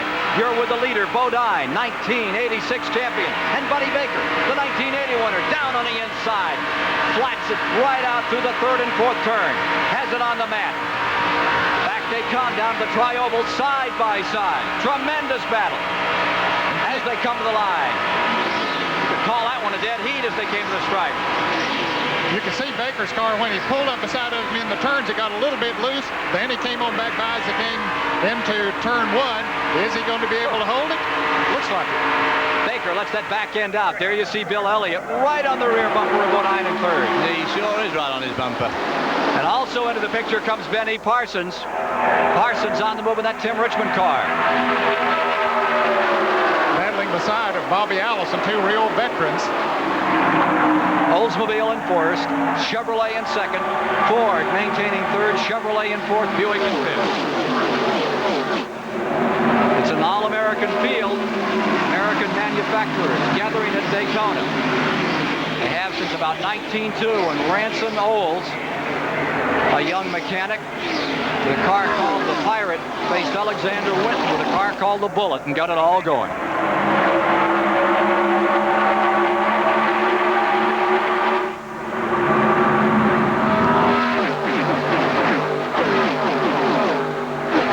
That 3,000-foot-long back straightaway. Bodine willing to wait a moment. Ride in Baker's wake. And they're going high. At the back of that group is Richard Petty, who's moved up to 8th position, running very strongly now. He made some adjustments, but we saw his cousin Dale Inman with his legs sticking out of the car, so maybe those adjustments paid off for Richard Petty there. From the blimp, let's follow them around. One lap here. See some of this crowd, estimated at 125,000, peering on. People everywhere, every seat sold out for today's race. There's the 31-degree banking, and on the inside you see Bill Elliott scooting underneath Bodine and taking second place as they go down that long back straightaway. I wondered how long he'd sit back there in third. It looks like his car will work in the draft. He had run out front most of the race, or in the early part of it. Now let's see what he can do with Baker running in front. Baker ran behind him for the first 100 miles. The Goodyear Blimp Enterprise from Pompano Beach, Florida, giving us this incredible view of the great American race. It certainly gives you a good idea of how steep that banking is when you look straight down. It's like looking at them go around the inside of a wall. Main straightaway. Baker has the advantage at 200.445 miles per hour. And there comes Dale Earnhardt into the picture. He's up to the lead group for the first time. He was languishing rather before that round of pit stops. And here he is right in that lead group. 55 laps complete. Further back in the field, there's Davey Allison, the 20. There's the one car, Bouchard. And he pulls up beside Mattatuck, New York's Greg Sachs in the 50. And just behind him is Davey Allison in the 28 car, who is running 13 laps down to the leaders. There's Davey. Sanders' car again, and Ken Reagan in the 77. Back with the leaders. 56 laps complete this time by. 5-6 complete. Earnhardt past Waltrip. Whoa, what a move. And Bill Elliott's moved right up on Buddy Baker in the front of this group. There you see them going under the commentary box through the tri-oval. Remember that Earnhardt came in here last year, led this race, looked like he was going to take it all, and ran out of fuel with 3 laps to go. More of the 29th Daytona 500 in a moment. All the right parts in all the right places. Napa's putting smiles on American faces. When you go with Napa, you go with confidence, because every Napa brand part is backed by the Napa National Warranty Program, the most extensive parts warranty program available. There's even a toll-free number to put you in touch with the nearest Napa Auto Parts store. So make sure it's Napa, because Napa keeps you going wherever you go. All the right parts in all the right places. Napa. More and more men are keeping their bodies in shape. Their faces, too. Shaving's rough on your face. So every day, after every shave, splash on Skin Bracer. Skin Bracer cools, soothes, tightens pores. That's the tingle. Smells great, too. But Skin Bracer's not cologne. It's skin care you need. That's why more men are saying... Thanks. I needed that. Skin Bracer takes care of men who take care of their skin. Skin Bracer Aftershave. By men. My dandruff shampoo is good. Maybe you should try something else. My dandruff shampoo really works. Maybe you should try something else. like Selsun Blue. Doctors and pharmacists recommend Selsun Blue more than all other leading brands combined. What that means to you is no leading brand gets rid of dandruff better than Selsun Blue. It's #1. And like all Selsun Blue formulas, new extra medicated Selsun Blue is for serious dandruff, with the ingredient recommended most by doctors. Why do 32 million Americans protect their engines with Quaker State motor oil? Because they're car-caring people who want only the best for their engines. Here, Quaker State quality stands up to the constant pounding, heat, and friction that breaks down motor oil. You can see Quaker State quality, the pure protection that comes from our state-of-the-art formula that can't be beat.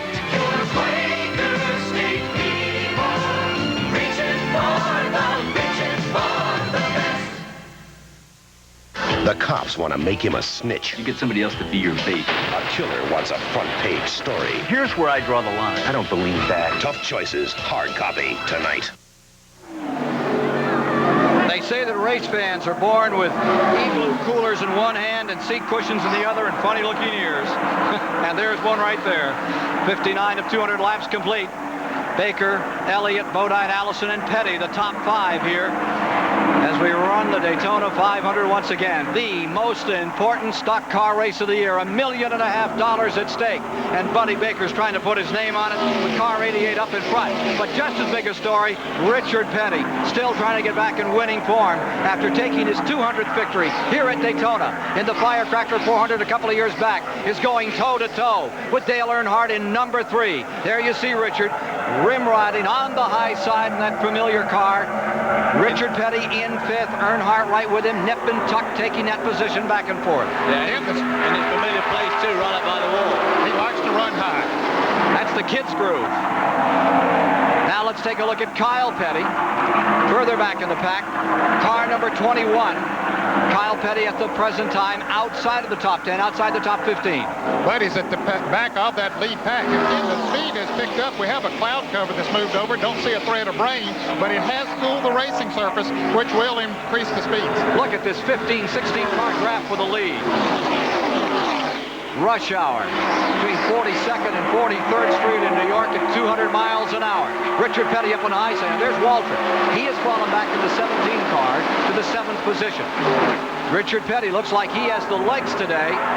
What a surprise. Dale Inman's crew said all week that their confidence level was right up there. But everybody says that for this race. Yes, they do. Everyone works hard through the winter and come here with a lot of enthusiasm and a lot of confidence as well. But I'll tell you, Ken, as the race goes on, it'll come to Richard Petty. He sets his car up tight to run better on a slick racetrack. The longer they run, the slicker the track will get, and the better it suits him, especially up in that groove. Earnhardt sideways into Petty. Absolutely, they're touching each other. They went through the tri-oval. One of the old saws of racing, it goes back to your days, was if 43 was in the lead lap at the halfway of a race, pack your toolboxes and go home because they would go for the win. That's true. Here's Mike Joy. Comes to Daytona with more confidence than Richard Petty. His cousin Dale Inman is crew chief. Dale, it's a good thing you didn't have the view of that we did, because he and Dale looked like they traded a little paint. Well, they got a little bit close there. They're two pretty good drivers. They'll take care of each other.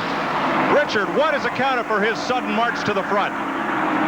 Well, we hadn't got to the front yet, but we're running a little bit better than we did start with. We put a little bit of wedge in the car, and it seems to be working a little bit better right now. It's working a lot better. It is a tough ladder to climb, and he's worked it all the way to 5th position. Here's Dave Despain. What is the most expensive part of one of these race cars? Not the engine, not the chassis. It's the paint job. It costs about $2 million to run one of these teams for a year. The money comes from big sponsors, and there are a couple of unique sponsors in this event. Up front, Crisco on the Oldsmobile. Charging up through the field, Tide, a laundry detergent. With me is Alexis Liras, who was the marketing manager for NASCAR for many years, now with Melling Racing. Why the emphasis on women's products? How has Madison Avenue found that an attractive way to go? I think NASCAR has finally listened. The Madison Avenue people have listened to NASCAR. The demographics show that anywhere from 44 to 47% of our fans are women, and they buy the products. Our car is an accurate reflection of what it was. The Melling automotive products, the Coors beer, the cigarettes, But you look down pit road now, you see Piedmont Airlines, Red Baron frozen pizza, Kraft Bullseye barbecue sauce. I mean, you have something that's appealing to women because the sport appeals to women, especially in the Southeast, Dave. The people in the major companies are realizing that to market their product in the Southeast, this is the sport to do it with. Nearly half the women in the grands, nearly half the fans in the grandstand today are women. That's why Tide and Crisco are here. And right now they're cheering for the Crisco kid. It's Baker out in front of that car number 88. She's got her eye on him. If you like Ken Squire and you spill your Crisco fat on your tie at breakfast, you can always wash it out with a bit of Tide. I like what Earnhardt said. He said, you don't have to call him that. You can call him Lars. Poor Baker. Nicknamed Walter Bubbles now. Yes, he's nicknamed Darrell Waltrip Bubbles. Earnhardt and Waltrip have their own battle going of words. And one of the best quotes of the early season here back in January when it was heating up, Waltrip, right here at number 17, said, the shark is ready. And Earnhardt said, I'm going fishing.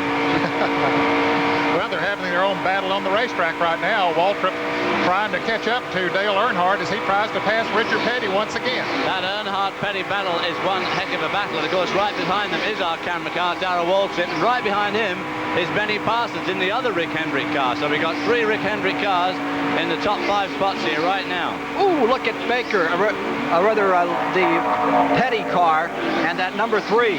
That Petty car all the way on the high side, and 3 looks like it's ready to break loose Earnhardt all the time. Well, now look at Petty.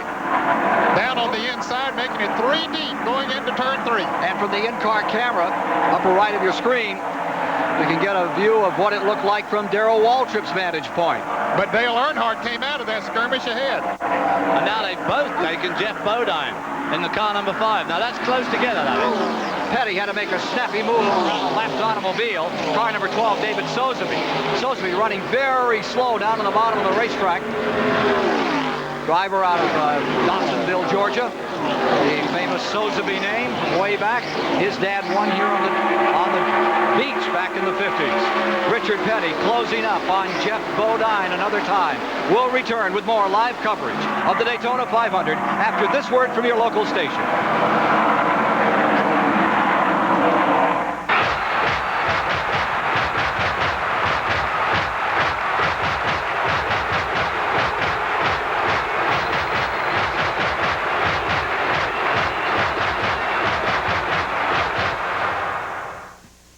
This is CBS. Bringing you our voice. You'll never guess what I've just done. Put Danny on the phone. Makes the world sound bright. We're the companies of Ameritech, with a tradition that goes back more than 100 years, and with people you can count on to make communications more helpful, anytime, anywhere.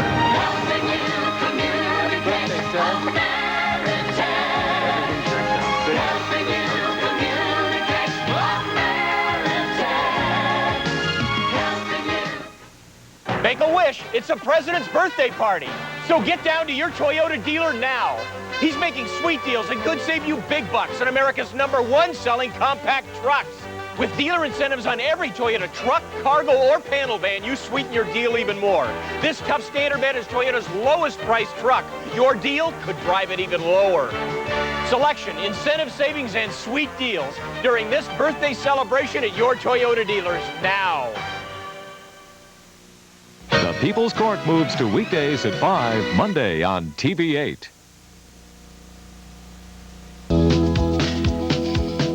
The Daytona 500 is sponsored by Mr. Goodwrench. No one knows your GM car better than Mr. Goodwrench. No one.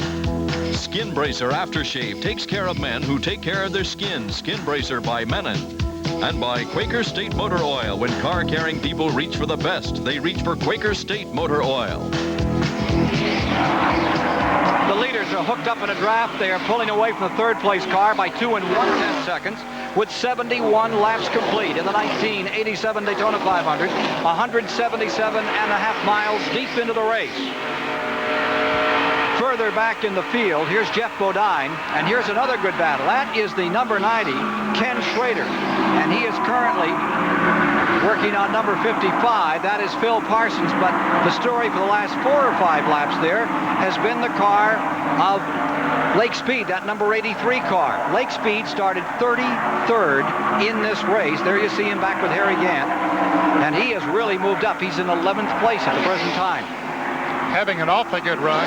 He owns his own team now, Ken. He was ousted from the Raymont car number 75 that Neil Bunny found early in the season last year. Started to work, build his own team, and is here running in his first race with it, looking very good. Meanwhile, Richard Petty is pulled into third behind this pair.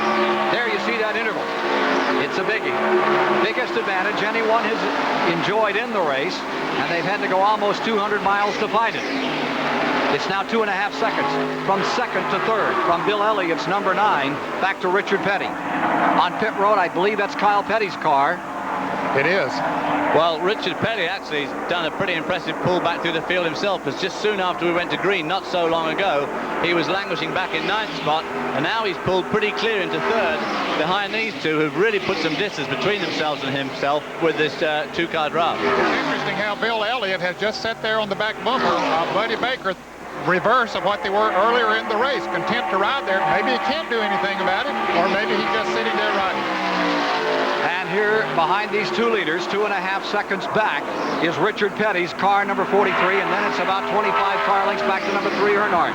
There's Petty in 43. He's a 7-time winner here in the Daytona 500. Richard, is it harder to win now? I think there's more competition now than what we used to have to run against. There's more good cars. They run a little bit better. They handle a little better. They got better pit crews. And so your strategy's got to be more of a gung-ho situation. You can't just wait for something to happen to other cars. You got to go out and outrun them. Used to, if somebody outrun you, didn't worry about it because most time they'd have trouble. But, when you really get down to the overall picture at the end of the race and you look back on the races and stuff, they're won today just like they were 5 years ago or 20 years ago. Richard Petty in third place. Here's Mike Joy. A moment ago, you mentioned Lake Speed, who has gained more position since the start of this race than anyone in the field. His veteran crew chief is Darrell Bryant, and he is really climbing his way up through traffic. Yeah, we're doing pretty good right now, Mike. We're just a little loose on this set of tires. We can come up and the tires get hot. We fall back a couple positions. Then they'll cool off and we can come right back up. But we're pleased right now the way the car is running. So more caution flags rather than less would benefit you. I can't understand that. I say more caution flags would benefit you. You get more chances to change and get fresh rubber. That's right. This is a brand new car, and well, in fact, a brand new team, as you well know, and we're not too familiar with the car, so we're just having to kind of adjust as we go along. But right now, we're real pleased with the way the thing's running. But they're far from the only team that's complaining of a loose handling race car. Take a look at Earnhardt. Ken? Lake Speed now in 12th position. There are the leaders. Baker in that first position out of turn number 4. Wigwags just a little. Elliott stays right there, secure in second position. Looks like he's willing to stay and hold on for a while. Taking a look at the leaderboard here with Buddy Baker first. In second, Bill Elliott. Third, Richard Petty. In the 4th position, look further back, Dale Earnhardt. Then in 5th. Present time they are showing Bobby Allison in the second 10 all the way back. Sterling Marlin has broken into the top 10 now. Yes, he's running very well. I talked to him this morning. They put a new engine in his car this morning, Ken, but he felt very good. Said the car was working well in the last practice yesterday and felt good about his chances here today. Well, there's no doubt these guys are really cracking on. The average speed of the race has dropped to about 168 with those caution periods, but between lap 60 and lap 70, they averaged 198.2 miles an hour. So these two guys out in front are really humming along. Well, there you see them pouring it on by the crowd here in the Tri-Oval area. 25 cars are still in the lead lap of the 1987 Daytona 500. More shortly. The Daytona 500 is sponsored by Mr. Goodwrench. No one knows your GM car better than Mr. Goodwrench. No one. Skin Bracer Aftershave takes care of men who take care of their skin. Skin Bracer by Menon. And by Quaker State Motor Oil. When car-carrying people reach for the best, they reach for Quaker State Motor Oil. That's good. Great at running by himself. We're back with you once again, watching this battle for the lead. We are now showing 79 laps complete. And closing, Richard Petty in number 43. Bobby Allison drops on pit road, number 22. Meanwhile, as Allison comes in, Looks like an unscheduled stop here, Ned. They were due for pit stops in about 10 laps, Ken. That is an unscheduled pit stop. Maybe you had a problem coming in a little bit earlier. They're making a normal pit stop, changing right side tires and putting in fuel. But the story of the race for this moment is not even with first and second place. The story is in third place behind these two drivers. Richard Petty is closing in, moving in on the 2 leaders lap by lap. It's been 71 races since Richard Petty last won. He's managed to break Dale Earnhardt's draft, and he is closing. And Earnhardt in number 3 is now on pit road. Dale Earnhardt is pulling on the pit road, had been running in 4th position. Checking the interval. That second place car back to 3rd, Richard Petty, 7-time winner of this race. Earnhardt, who came so close, he and Bodine locked up in a tremendous struggle last year. And then 3 laps from the finish, the engine burped, he was out of fuel and had to settle further back in the field. Earnhardt in an extended stay in the pits, Ken, and jacked up a little longer than it should have been, almost 18 seconds for Dale Earnhardt, so he's got some making up to do, but everybody else is due for a pit stop here very shortly. Indeed, more of the field now pulling in. Sanders' car comes on the pit road, leaders come by and complete 80 laps. Second to third, about 2.5 seconds. The other guy we see in the picture there, just behind Richard Petty now, is Ken Schrader, who has really pulled up well. He was dicing with Lake Speed for 11th spot just about 4 laps ago, and here he is now in a very strong 4th and making a bit of ground on Petty. There you see him there, number 90, going down the back straight. And right behind him comes Benny Parsons. Schrader in the number 90 Junie Don Levy car. Don Levy has been here 38 years, since 1950, never has won this race. He said the most disappointing moment in his life was 1 year ago when they fired the car up and it didn't hardly get across the line before they are out of this Daytona 500. But right now, he is the fastest car on the racetrack. He's picking up on Petty, and Petty has been picking up a little bit on the leaders. Backed by this immense crowd here today. It's a complete cloud cover over the track now, and as Ned pointed out a few moments ago, that works very much in favor of these racing teams. Harry Gant is on pit road. Cale Yarborough brings his number 29 in. There are those 2 leaders, and make no mistake about it, Elliott's playing it cozy right now with car number 9. He just roosts there on the back end of that lead machine. Here's Harry Gant coming back out. They were saying, Hal Needham was saying this morning, they thought they had their problems somewhat sorted out. Here comes Cale out, up 1 number from a year ago. Carries the same colors, and here are both of the leaders. Number 9, Elliott. Number 88, Baker, on pit road. And Bill Elliott came down pit road. He passed Baker coming into the pits. A very good move by, however, Baker is pitting back behind Elliott, but let's see how they do. Let's go to Mike Joy in the pits. Buddy Baker is making a scheduled pit stop. He did not stop during that caution flag period at lap 49, so now he's just about out of fuel. They gambled and thought the caution flag would wave again. It didn't. He's wasting precious time stopping under green. Here's Dave Despain. While these are in fact scheduled pit stops, that are not necessarily routine pit stops. Dale Earnhardt made a major adjustment on the rear spoiler to improve the aerodynamics of the car. Allison was in for fuel. Ricky Rudd has made his fuel stop. Behind me, Neil Bonnet's crew is waiting. He's been calling on the radio and saying, my car is pushing, I got to come in and get some tires. They're saying stay out there for the longest possible time, then come in for fuel and tires. He'll be in momentarily.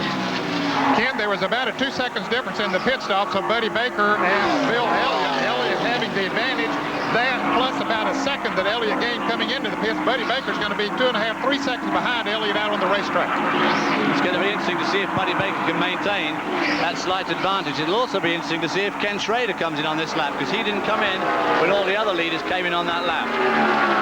Junie Donlevy, the builder and the owner of that car number 90, he is just such a fascinating story. He says in the old days, they used to come down here in the 50s to race on the beach.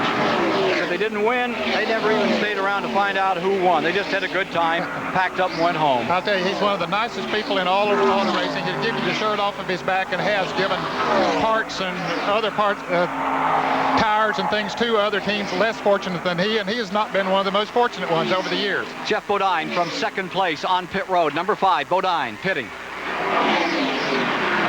Live flag-to-flag coverage here on CBS. 17 cameras today, 3 on board, 1 with Waltrip, one with Bodine, defending champion, and one with Darrell Waltrip.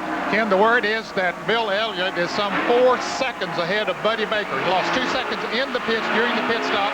We estimated about a second coming in. Baker didn't get out of the pits as fast, lost another second there. 4 seconds that he lost on that round of pit stop. 1 second in the pits, 300 feet of the track. Here's the Budweiser race summary brought to you by the King of Beers. Showing 85 laps complete.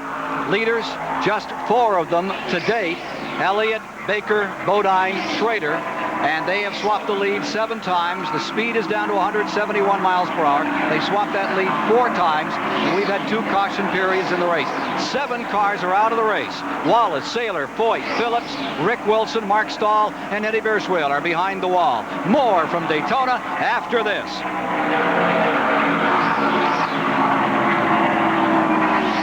Okay, thanks. My insurance rep says go with the GM parts. Great. You'd be surprised how many imitation parts are around. Really? I always assumed GM fenders were replaced with GM fenders. Turns out there are all kinds of imitation parts, and some don't even come close to GM specs for fit, finish, and corrosion protection. So remember, even if an insurance company is paying, it's still your car, and it's still your choice. Insist on genuine General Motors parts. The Monte Carlo SS of NASCAR champion Dale Earnhardt uses just one make of tire, the Goodyear Racing Eagle. And every Monte Carlo SS leaves Chevrolet with just one make of tire, the Goodyear Eagle GT Street Radial. Not by coincidence, because Goodyear makes better high-performance tires for the track and for the street. Goodyear Eagles, they'll take you home the quick way or to the winner's circle. Goodyear, take me home. Hi, I'm Richard Petty. My racing team is drug-free, and so are my other NASCAR competitors. Join McGruff and my team and say no to drugs.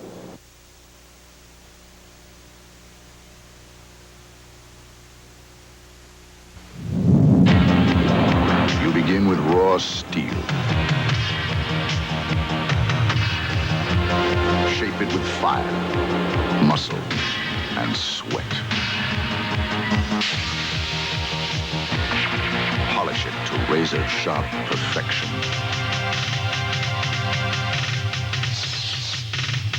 We're looking for a few good men with a medal to be Marines. Danny Manning, the all-the-way breakaway Jayhawk, leads Kansas against St. John's in the point guard precision of Mark Jackson next Saturday on CBS Sports. Let's go to Dave Despain. Neil Bonnet on pit road for the tire change that he wanted on the right side of the car, and you see a special addition to this pit stop. They've cleaned the window on a little bumper cam. The man on the back with the catch can for the gasoline handling that. Now they're coming around, and there's a bit of confusion on the stop as they're trying to get the fuel in. Now it is in, and he is away. It looked for a moment like they were going to come back in for a change of the left side tires. Bonnet has the right side tires he needed and is back underway. Let's go to Chris Economaki. Well, a look at the Daytona Beach Airport from the outside of the Goodyear Tower here. This is where the Fortune 500 executives who come to the race, some of them like to watch the race from, others from the suites across the track. The corporate jets have come in here, and many of the people who fly the jets in here visit the Goodyear Tower. The Daytona Beach Airport has its busiest day today, and this is the place for those who want to watch the race and be able to walk down onto the track and have a word with the contestants when they have some time. And of course, you don't have to be a Fortune 500 company executive to enjoy the hospitality of the Goodyear Tower. I'll leave it to our host to find the easy, cushy job for the day, Ned. Ron Bouchard he's making a pit stop. Let's go to Mike Joy to cover that stop. Ron Bouchard comes up on the leaderboard in second spot. He completes his service and away. A big incentive for Bouchard today from his sponsor. There's a check sitting here behind the pit wall in the amount of $100,000, a bonus if he should win this race. And up at his car dealership in Fitchburg, Mass, there's a crowd of over 200 watching our event on CBS. And if Bouchard wins, he'll give away a new car. There's quite an incentive there. He had taken over the lead just before his pit stop, Ken. Now the leaders have made their pit stops, and Bill Elliott has gone back into the lead. He had a very good pit stop. Danny Parsons also had a very good pit stop, so he's moved up into, I believe, in second place. we see a car. I think Buddy Baker's second, but Benny is right behind him. Well, if Buddy Baker has moved up into second, he is flying because he was 4 seconds behind after those pit stops, so he is really moving up through the field. 91 laps are complete, working 92. There you see the Kenny Bernstein car just behind the 9. They've had their problems all week. They slapped the wall in practice. The track was wet. That green car is the Bernstein car with Morgan Shepherd driving. Morgan, a really smooth racer. Had no control. The track was just a little wet, and Cale Yarborough also got in the wall. That was early on Friday morning. So after 90 laps, here's how they stacked up on the leaderboard, with Bill Elliott in first, Buddy Baker in second, Parsons in third, followed by Gant and Earnhardt in the top 5.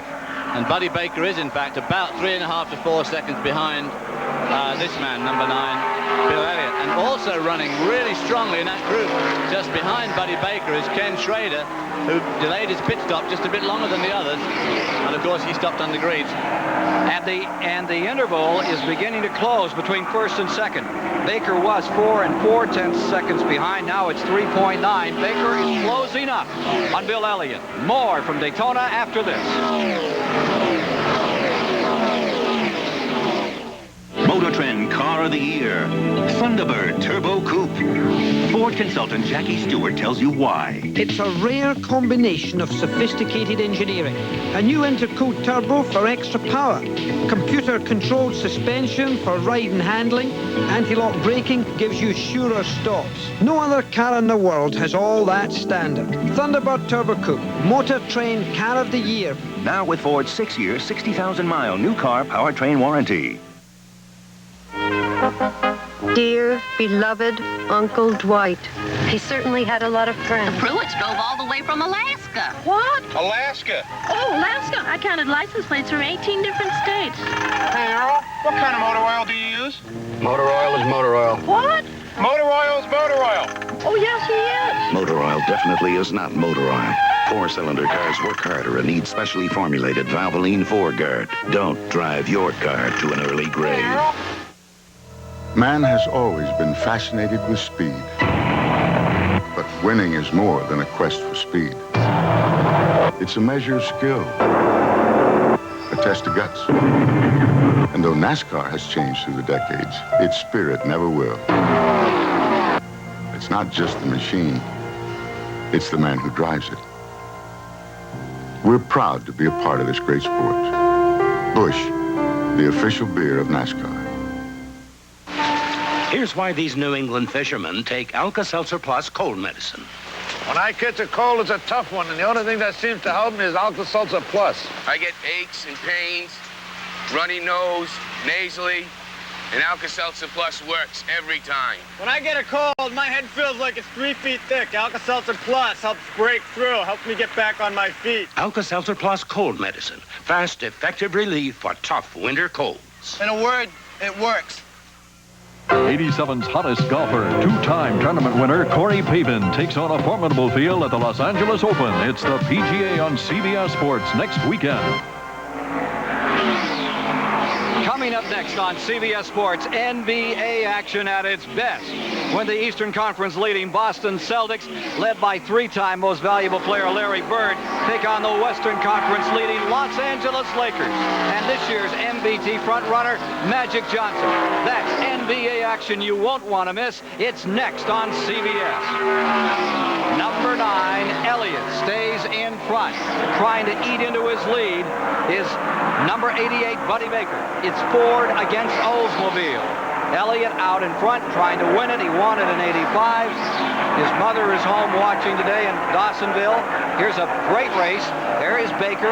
Then right behind him, the yellow and blue car. Number 3 is Earnhardt. And Earnhardt is on the move, Ken. He had an 18-second pit stop and dropped way back, but he's pulled up to third now and is gaining on Baker. Meanwhile, 4th position is Bodine. 5th is Benny Parsons, 6th is Gant, 7th is Schrader, 8th is Allison, 9th is Marlin, 10th is Phil Parsons, 11th is Richard Petty, and 12th is Darrell Waltrip with Ricky Rudd 13 on the lead lap, 96 laps complete. I started to mention Mildred Elliott is watching at home with Bill's daughter Star. She didn't come down this year. And Mama Reese, 90 years young, Bill's grandmother, didn't want to watch with the other ladies. She's staying at home where she wouldn't be interrupted and she could really focus on viewing this race today. And at the Dawsonville Pool Hall this afternoon, a crowd of some 300 have congregated to root Elliott on to another victory. That's where they keep the memorabilia of North Georgia racing. There's the interval between first and second place, and here's Earnhardt beginning to turn the pressure up and go underneath Baker as Elliott continues to lead. That interval is in fact growing, and the guy also on the make now is in fact Ken Schrader, who's disposed of both Bobby Allison and Benny Parsons, and is lying in fourth spot, right behind fifth spot behind Jeff Bodine and Dale Earnhardt. Watching the battle for second place, Earnhardt in the Richard Childress car down on the inside, going for second position. Baker has definitely slowed over what he was running. He's still running at a good pace, but just after the pit stop, he was the fastest car on the track, but right now it's not working for him. As you see, he's about to lose third. Back to the inside. Look at this, 3 wide, and Schrader's the man on the move. Ken Schrader has incredible power in that car number 90. Whoops, a little smoke rolling out of car number 3. Tire smoke? Yes, I think it was tire smoke.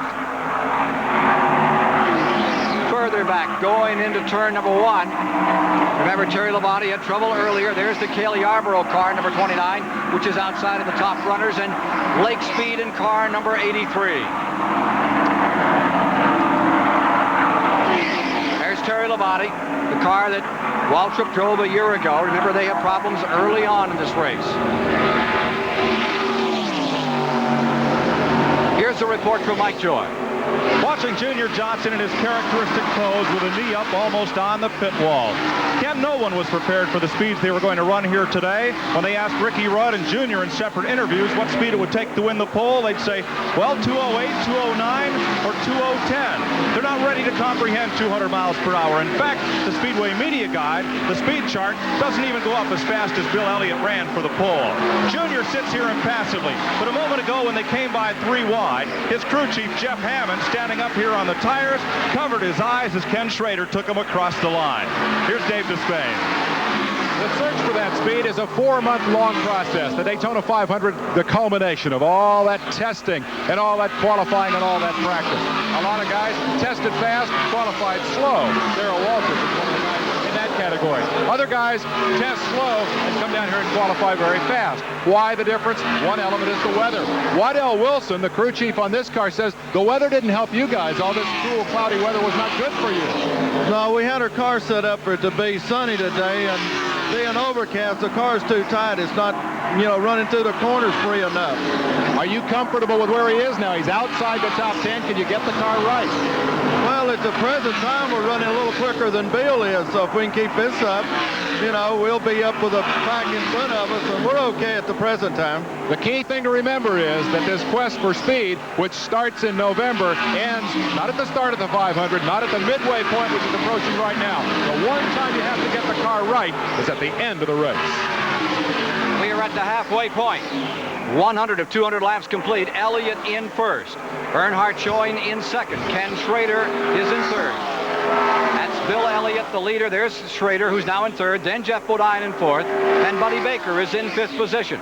In the sixth position, Bobby Allison. Benny Parsons in seventh. Then Gant, followed by Sterling Marlin ninth. And Darrell Waltrip has just moved back into the 10th position. Elliott in number 9 leading, but his lead is being taken away by Dale Earnhardt in number 3, who is closing here in the Great American Race.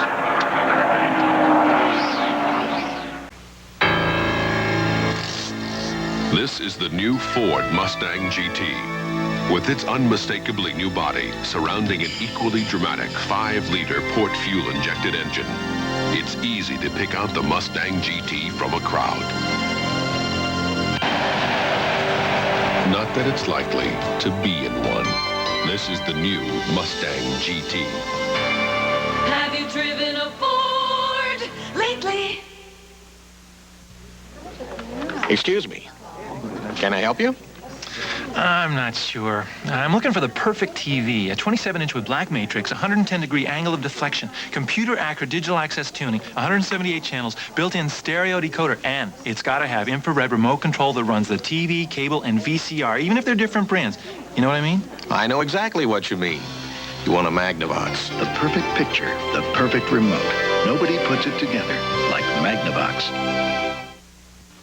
If you swallow a cold pill for your stuffed nose, you have to wait for it to travel all through your body before it gets to your nose. But Tristan Nasal Spray gives you fast relief right on the nose.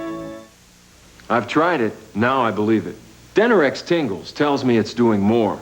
Head and Shoulders, no tingle. Both have dandruff medicine, but Denorex adds both an extra anti-itch medicine and conditioner, too.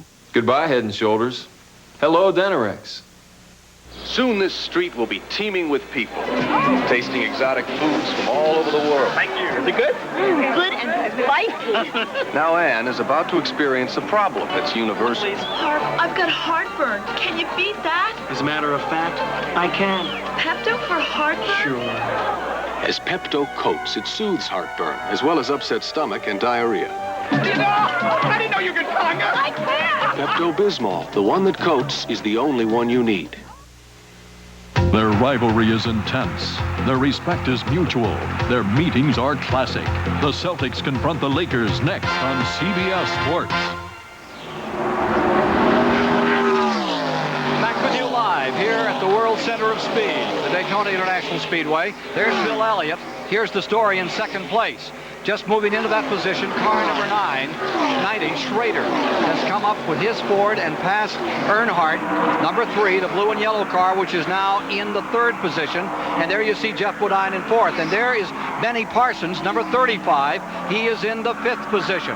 Behind him, in 6 is Baker, then Bobby Allison and Harry Gant, 7th and 8th. 9th is Marlin. Remember that Parsons won one of the 125-mile qualifiers. And now the ninth place car is in the pit. Sterling Marlin getting left side tires. He's headed back out, but it was a rather long pit stop, 20.9 seconds. Well, whatever they did to Buddy Baker's car during that pit stop obviously didn't work, because he was running so strongly in the first 2 segments, and now he's dropping away, so he can obviously hardly wait for the next pit stop. You saw number 44, Sterling Marlin, with the team that he's just beginning to represent. This is his first race in those colors. Bill Elliott out in front. Will you have to run this 500 differently than the way you ran it to victory 2 years ago? Now, I don't know. I mean, we're going to have to go into it and look at it, depending on what the competition does, but I feel like there's going to be some good competition out there. Right now, there's a lot of cars running good, and the thing of it is, you've got to handle, you got to stay at the bottom of the racetrack, and I think that's one thing. You see a car do that all day long, and he's going to be the one of the cars to beat when you come down to the checkered flag. The man to beat right now is Elliott, and the man who looks like he wants to come after him the hardest and has the best chance is an unknown. Ken Schrader from Fenton, Missouri, sprint car driver, moved into the Don Levy team a year ago. There he is in number 90. A poor team, never had much money. This year, somewhere between $600,000 and $800,000 was put up with the sponsor, and they've made it work. They won the 125-miler, defeating Elliott by less than a half foot. Junior Don Levy, great Junie Don Levy, great story about Don Levy in the old days. Don Levy was the man who used to say to Schrader, listen, I've got tires here that are guaranteed to go 205 miles an hour. And Schrader said, how do you know? He said, well, I just bought them from Cale Yarborough, and he's done 25 laps on them, and he tells me they'll go that fast. Here's Mike Joy.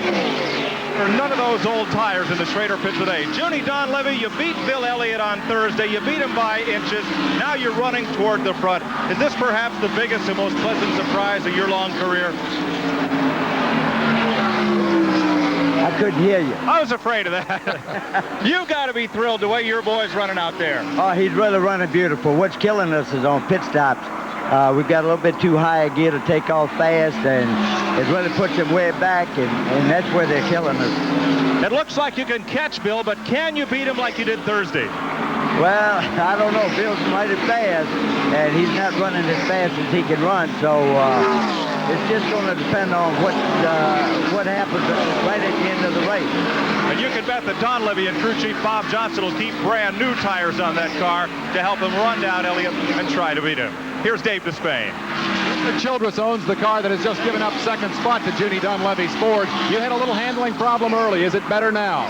Yeah, we've made several adjustments on the car, and we still got a couple of more I think we can make to help it out some. And it's still a long race yet.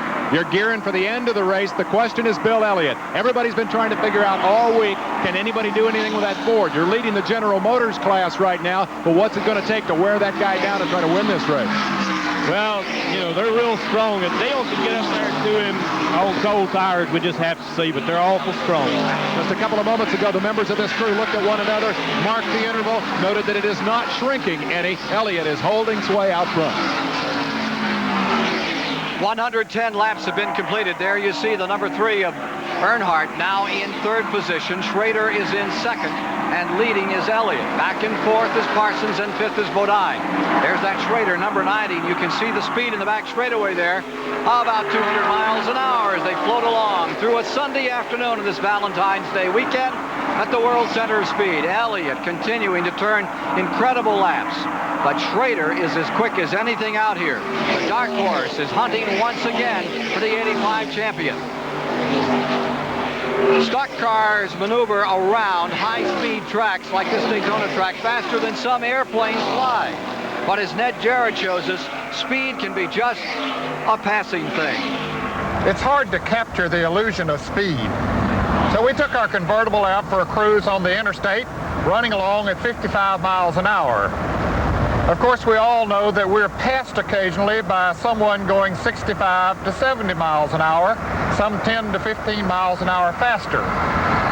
The same thing happens on the racetrack. With our in-car cameras, they show you that one car running along at 190 miles an hour is passed by a car going 200 miles an hour, but that doesn't really give you the true feeling of speed. So let's take a little spin around the Daytona International Speedway, get our car up to 55 miles an hour, and let Terry Labonte's Oldsmobile come by at over 200 miles an hour.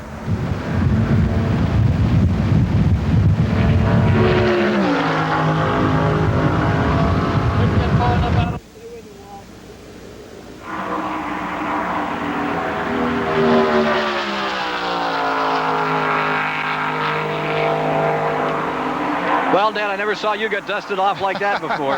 Elliott has slowed down. He's only running his last lap 197.5 miles an hour. Here he is up in front, continuing to show the way. Bill Elliott leading the Daytona 500. Ken Schrader is maintaining 2nd position. In the 3rd position is Dale Earnhardt. 4th is Benny Parsons. 5th is Jeff Bodine. Maintaining 6th, Bobby Allison. Harry Gant running a stout 7th. Buddy Baker is in 8th. Darrell Waltrip now up to 9th, and Phil Parsons is in 10th. Parsons having a very good run here today. We'll continue our live flag-to-flag coverage of the Daytona 500 after this message and a word from your local stations.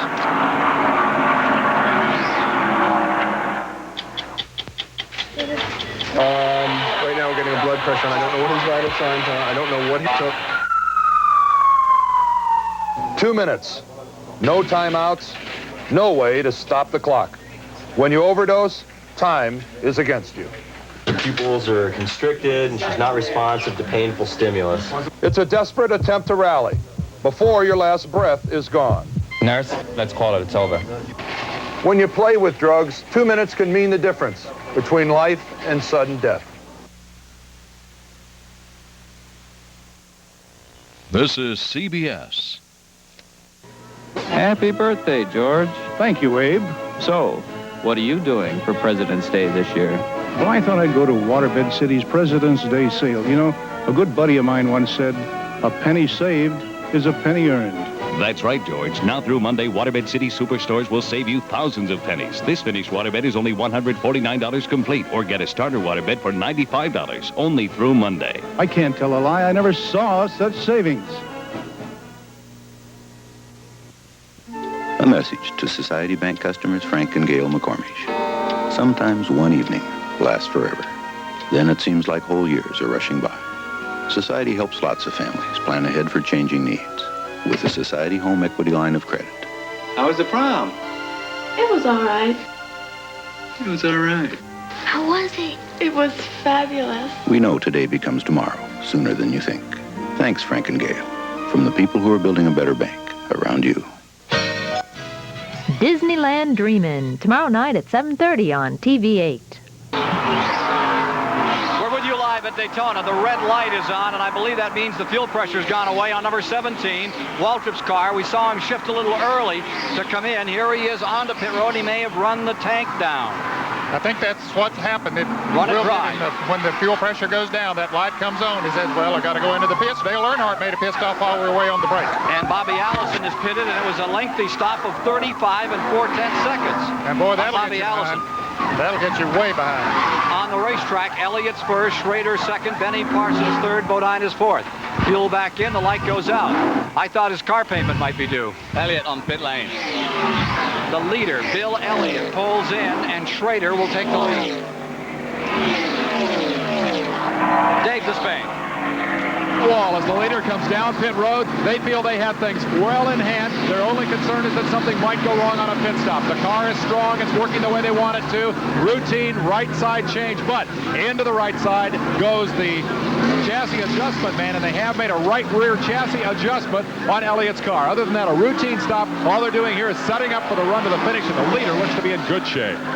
It was interesting that Darrell Waltrip took on left side tires and Bill Elliott took on right side tires. Just over 16.5 seconds for Bill Elliott's stop, so we need to see how long Ken Schrader's stop is. Ken Schrader, likable race driver. His wife, a registered nurse. She said the hardest thing they've had in racing was convincing her mother that it was a good idea. Car number 90, the Junie Donlevy car, best finish it's ever had here at Daytona in the 500, was fifth with Richard Brooks in 1983. Here's Mike Joy.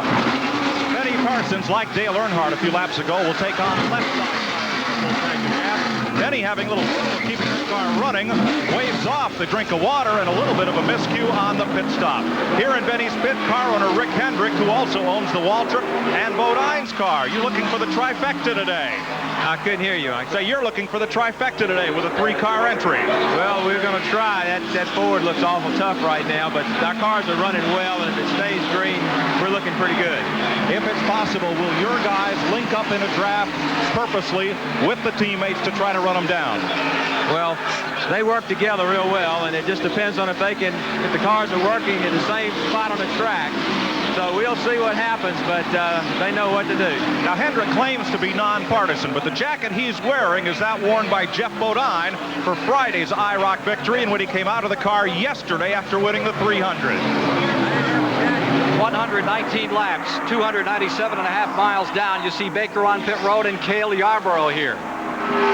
And Ken, the owner, Rick Hendrick, of course, is the man behind those 3 cars, but the registered owner with NASCAR, Benny Parsons' car number 35, is Papa Joe Hendrick. Rick Hendrick's father. Yes. Rick Hendrick's father raced cars way back in the 50s. I can remember when he came to Trenton, New Jersey with a pickup truck, and I understand Rick was in the back of it, and they won that race that day with Mr. Modified out of Virginia.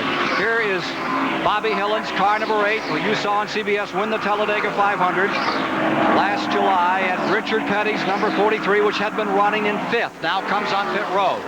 Ken Schrader stays in the lead in car number 90. Bodine is in 2nd, and maintaining 3rd is Ricky Rudd. Well, Ken Schrader certainly seems to be getting good fuel economy out of his car. That's Bodine getting underneath Ron Bouchard in that car number 1. Bouchard, who won at Talladega a few years ago. New team.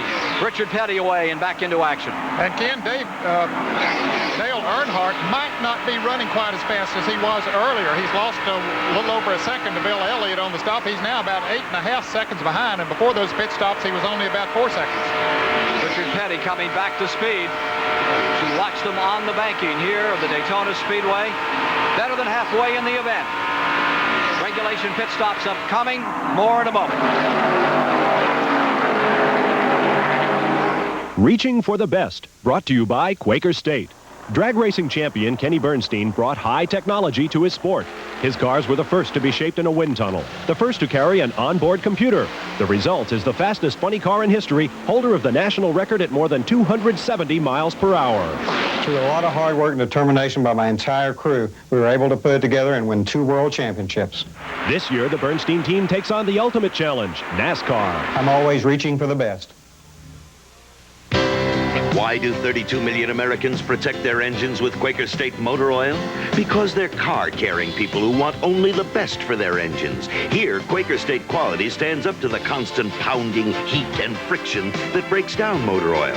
You can see Quaker State quality, the pure protection that comes from our state-of-the-art formula that can't be beat.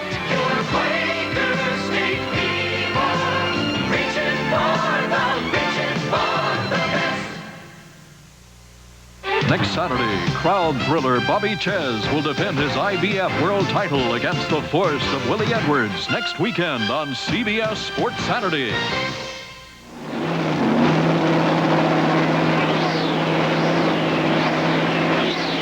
On pit road, Kenny Schrader is on pit road. This team, which did not get to make a pit stop last year because the car blew up on the first lap, have come in with the lead and made a crackerjack stop. The car has been serviced and is back up pit road. Now the question is, as the other cars come in to round out this sequence of stops, can they hold the lead? Jeff Bodine stays in front. Ricky Rudd in second. Allison in third at this point. There's your leader, Bodine. 17 cars being reported in the lead lap. Here's Bodine ready to make his stop. The leader coming on pit road. Lap 123 as he brings it in. And we saw Jeff Bodine change gears as we saw Darrell Walter when he came down pit road. That's about the only time they change gears. A lot of fans wonder, do they change gears during a lap? No, they don't. On an oval speedway, they only shift gears when they're coming in, they shift down, and of course when they're going out, they shift up to high gear. 71, Dave Marcus out of it. The sister car from that team, Phil Barkdahl's car, crashed hard here on Thursday. Let's go to Mike Joy. A big spoiler adjustment on the back of Bodine's car. Perhaps you can see the rear lip of that Chevrolet as they have a tool that specially bends it back. I grab it, but they've already thrown it over the wall. And it looks like a long rod with two pieces of metal. And they put that on the spoiler, and they just like a bending brake, crank it up a bit. A little hard to do with quarter-inch thick aluminum, but if they stand it up more, it catches more air. Helps bolt the back end of Bodine's car to the ground. Obviously, it's handling a bit loose for him. The back end wants to come around and pass the front. Thank you, Mike. We're back with Bodine in the Stars and Stripes car after his pit stop. He falls out of the top 10 here to make these pit stops. There's Hillen scooting in front of him as he comes back to speed. Here's 77 Ken Reagan pitting right now. Consider this. The 1980 race record, 177 miles per hour by Baker, was set with 5 caution flags for 15 laps of yellow. And as we see it now, we have had a total of 8 caution laps, 2 caution periods. So we could be on our way. Average speed is at 178 miles per hour, the record 180. Here's the Budweiser race summary brought to you by the King of Beers. 125 laps complete. We have leaders switching around 7 times, 7 different men leading, and they've swapped it back and forth 13 occasions. The average speed 178, about 2 miles an hour off the record for this place in the race, which is held by Bill Elliott in 1985 at 187.83. Now there's the 75 car of Neil Bonnet. He is the leader at this point, and he has not made his pit stop as yet, but I believe he's about to. He was giving a signal there to someone as he came around the turn. Let's see if he elects to pull it in this time. He's dropped it down, and it sounds like he's out of the throttle just a little. Here he is down that 1,600-foot straightaway, leading to the pit entrance. The pit road here is about 2,000 feet long, and everybody has a different idea about where is the right place to pit. And I'll tell you, their concentration level has to be at least as high when they're coming into the pits as it is when they're out there running 200 miles an hour, because a miscue here can cost you a whole lot on the racetrack. They're changing left side tires on Bonnie's car as he sits there and gets himself a drink of water. And if you miss here, they send you back around again. I mean, you've got to hit your pit. You can't back up. That's what the rule says. And that is very costly when you have to do that. Bonnie didn't do it, though. He did well. Now he's leaving the pits, and from that low-angle camera, you can see right down there on the track the tremendous speed that he puts together as he comes out again. Didn't get the lens quite as clean that time as they did before. It didn't have time during the green flag. It's right down here showing the trench work of this event. See pieces of rubber on the lens of that camera. Here's number 9, Elliott. And I believe he's now being shown as the leader with 75 Neil Bonnet pitting. He would indeed be the leader, and I believe that Kenny Schrader has taken back over second place again after the round of green flag pit stops. Which means that Fords are running first and second in the event. and Schrader has the hot hand thus far, even though he's in second place. And when we had that interview with old Judy Dunleavy, he mentioned in the pit stop that they weren't getting out of the pits quite as quick as the other boys because they had a slightly higher gear. Well, that austerity move of old Judy Dunleavy is finding it hard to leave behind. They're obviously gearing the car up a bit to try and give the engine some long life, and it paid bad dividends then because he got away well before Bill Elliott arrived on the scene, still in the lead after his pit stop, and Elliott hauled him in through 1 and 2 and passed him on the back straight easy because it took Ken Schrader a long time to get up to speed. You saw Trevor Boyce pitting for a moment. Jeff Bodine has now moved into the 4th position. Parsons is in 3rd. Trevor Boyce's car running well down the field. Taking a look at what's gone wrong with the D.K. Ulrich ride today. He's been out for a considerable time, D.K. Ulrich's team, after they were found to have the big engine last year. NASCAR really tightening the screws on making sure these cars conform to the regulations. And it's costly if you get caught with a big engine. That was in North Wilkesboro, North Carolina. It helped him to qualify higher in the field than he normally would have. NASCAR caught it and set him down for the rest of the year. Terry Labonte's number 11. They've had trouble early on, and they just haven't been able to make it up as they smoke them coming back on the racetrack. The Daytona 500 now coming to its 130th of 200 laps. More shortly. Ford announces a new 6-year, 60,000-mile powertrain warranty on all new 1987 Ford cars.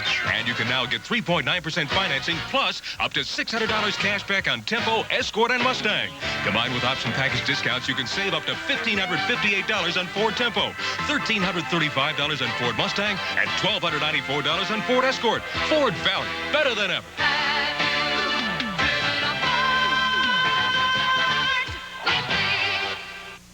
Get this state-of-the-art electronic push-button phone free.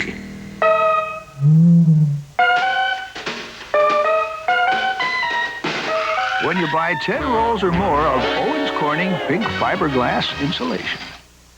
The tax laws are changing. The deductions on interest are changing. So maybe you should apply for a card that doesn't charge interest. The American Express card. Apply over the phone by calling 1-800-THE-CARD.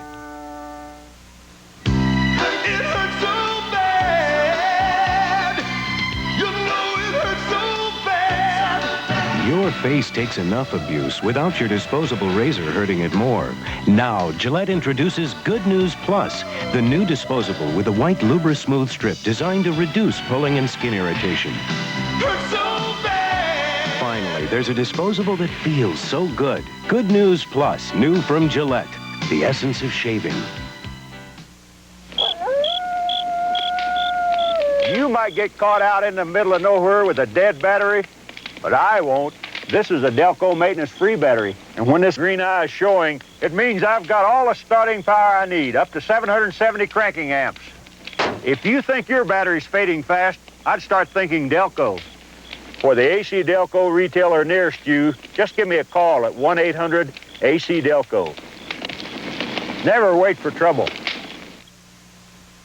Tonight, the designing women find a bargain that's a steal. You mean you're used? You're one allotted call to phone the beauty parlor. Tonight. We're back with you live at Daytona. You're watching the Darrell Waltrip car number 17, now in 7th position. Right behind him comes that 75 car. That's the bonnet car. Then comes Sterling Marlin in 44. That has been a good scramble over the past 3 or 4 laps further back in the field. You see Petty taking that high line, staying right up on top, right in front of him, one of the Jackson brother cars. Yes, it's Tom Sneevil. We haven't seen much of him today, but he's right in the thick of that bunch of cars. The 83 Indy winner. Meanwhile, up in front, Schrader closes to within 5 car lengths of Bill Elliott. That's been a struggle all day. Elliott trying to stay in front. Here's the speed breakdown today. At 100 miles, the speed was 193, 333. Then it dipped down to 171. And at 300, it's at 178. Now remember, the record is a 177 by Baker in 1980. So we are above the record right now, and if they continue to run the pace they are now and it stays green, they'll set a new record here today. Let's go to Chris Economaki. Well, today's 500 started under sunny skies. and then it clouded over. And now the sun is trying to come through again. And earlier we heard Waddell Wilson, Cal Walship's crew chief, said their car was set up to run in shiny weather. Now, it's not set up for cloudy weather. The difference would be the angle of this rear spoiler, up or down, and determining the downforce of the car. One of the other facets of a sunny, shady setup would be the rear axle ratio. And this cutaway rear end, these are the rear end ring gear teeth related to the pinion gear teeth. A different rear axle ratio is required for one setting than it is another. Some of the intricacies of stock car racing played out on the track today. Back to you, Ken. Dick Hutcherson building all that equipment, one of the great drivers of a few years back. Now look at number 90, closing. Schrader is there, closing up on Bill Elliott. This coming in the 136th lap. Making a move on Reagan in his Ford is number 9, Elliott. And Ken Schrader wants to write his name on this one for Junie Donlevy and that Virginia crew. He certainly thus far has looked as strong as anything in the race. He certainly has. That car has handled well since they rolled it off the truck here some 10 days ago. Of course, he qualified well, had the third fastest overall. He won the 125-mile qualifying race. So he has definitely been in the thick of everything that's gone on here today. Now, for more on that battle, let's go to Dave Despain.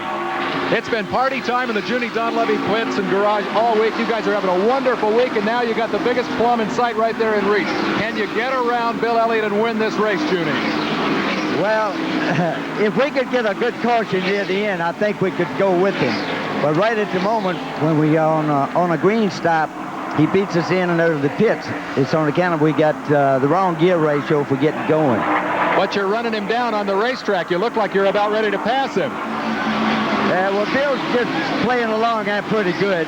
But we kind of hope that things will fall that way. He's running real good, and we're plenty happy. To find out the other half of the strategy in this checker game for the lead, let's go to Mike Joy. We're in the lead cars pit with Ernie Elliott as Ken Schrader closes in. Ernie, how concerned are you about Ken Schrader closing up there? Well, right now our car's a little bit loose. So, you know, we got to make another chassis adjustment on the car. We've been fiddling with it all day. And, you know, it's been going kind of from tight to loose. And, you know, the overcast conditions kind of changed everything. So, you know, we were basically set up to run on a loose racetrack. And you know, now we ended up being a little bit tight, so we made an adjustment. And we over-adjusted and got the car too loose.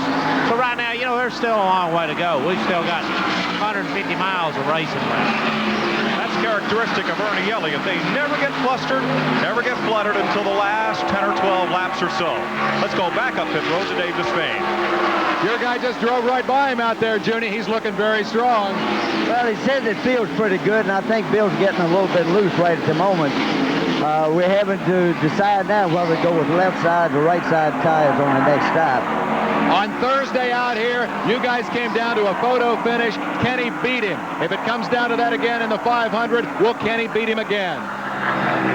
We certainly hope so. We certainly hope so. They are cheering him on as Schrader is on the charge here at Daytona. Schrader was giving a message to Junie Donlevy there. Here's number 19, coughing and coming back onto the caution is out. There's a caution out. Ah, that's a break. Yes, it is. Now, I'm not got sure. the wrong gear. That's Junie Donlevy. I wouldn't be too happy about a caution because on a restart he could get swamped. Yes, he could. He needs to run green flag as much as he possibly can, but don't count Benny Parsons out because he had drafted right up with Kenny Schrader and had already moved around to Bill Elliott as well. He was absolutely right there. The last thing they want in the Donlevy team now is a caution flag right near the end. He needs at least 10 laps to get back to speed. The Goodyear Blimp Enterprise out of Pompano Beach, Florida. Pilot Captain Drew Marshall giving us incredible pictures of this great 400-plus acre facility today. 62nd consecutive year, a Goodyear Blimp has presided over one of the nation's top sporting events. There you see it, the Daytona Speedway, where the Great American Race is being worked out right now through 139 laps. Here's Dave Despain. Last Thursday, Kenny Schrader won the race by getting out of the pits under a yellow flag more quickly than Bill Elliott. He got ahead of Elliott on the racetrack. Elliott couldn't get back past him. On this yellow flag, they're going to a quick change of both sides of tires. Let's go to Mike Joy. Bill Elliott is getting 4 tires on this caution flag. They have not adjusted the rear spoiler, but Jackman Butch Stevens reached in and cranked down on the right rear chassis adjusting bolt, hoping to cure that loose and he beats Schrader out of pit road. Back to Dave Despain. There's a problem here in Judy Dunleavy's pit. They did not get the lug nuts tight on the right rear. It was a momentary bobble. It cost them the opportunity to beat Elliott out of the pits. The strategy that worked for them on Thursday did not happen here, but we've still got a good ways to go to the finish. And the man who came out first was Benny Parsons. While those two Fords were in such hot contention, Parsons slipped in, slipped out before those two automobiles. And he took on 4 tires also, Ken. So they have fresh rubber all the way around. Most of these teams expecting to go through 70 tires here today. We're under caution. We'll be back with the exciting finish of the Daytona 500 shortly.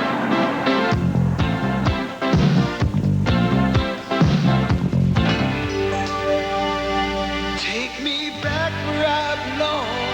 Take me where this heart was born. Just take me as I am and let me stay. Take me home. Could you take me home? Never matters how far I go. Could you take me home? We know some guys who get up early in the morning just to rock and roll.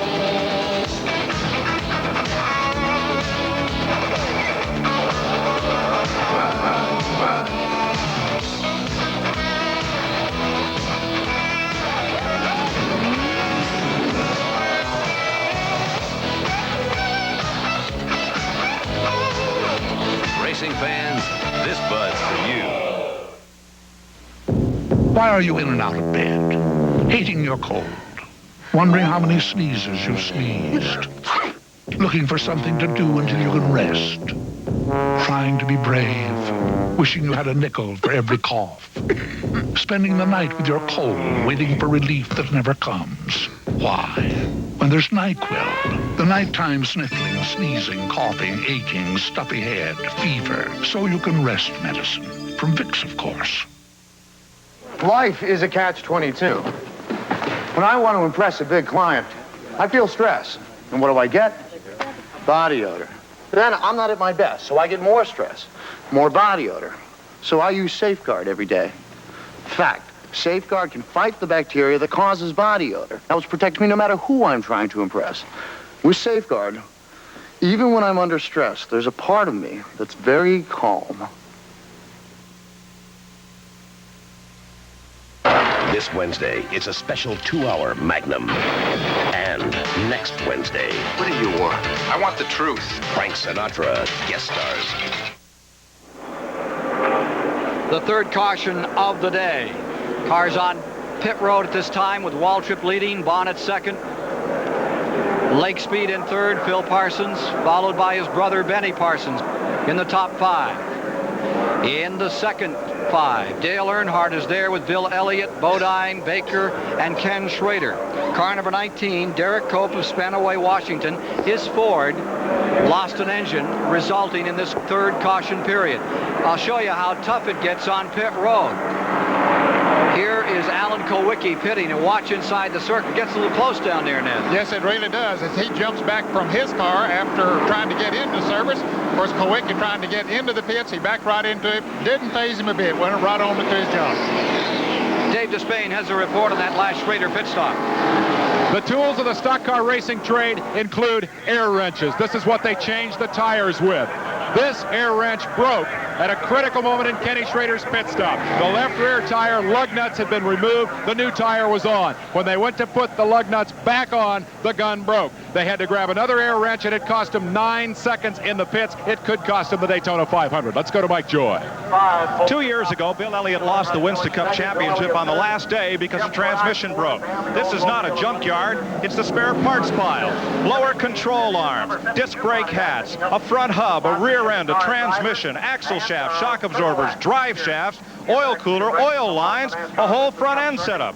Hopefully, if need be, they can literally rebuild the car right here on or behind pit road without having to chasing all the way back to the garage. They hope none of this stuff is needed today. The one thing they cannot change is the engine. And a few years back they could. And they took great advantage of that to where Junior Johnson was getting him changed in 15 minutes. Said he could do it in 10. By the look of that clapped out old air wrench, it's about time Judy Dunleavy changed his air wrench for some of that pizza money. There'll be 57 laps to go this time by. And we're about to get a restart, Ken, and since our leaderboard a moment ago, Waltrip, Bonnet, and some of those that were up front have made pit stops, and now Benny Parsons finds himself up front. With number 3, Earnhardt in second, number 9, Elliott in third, and I believe you'll find Jeff Bodine in fourth indeed. Buddy Baker is in the 5th position, Schrader in 6th, Richard Petty in 7th. Looks like Ron Bouchard in 8th as we get set for resumption. And Ricky Rudd's up there too now, I think. Of the Daytona 500.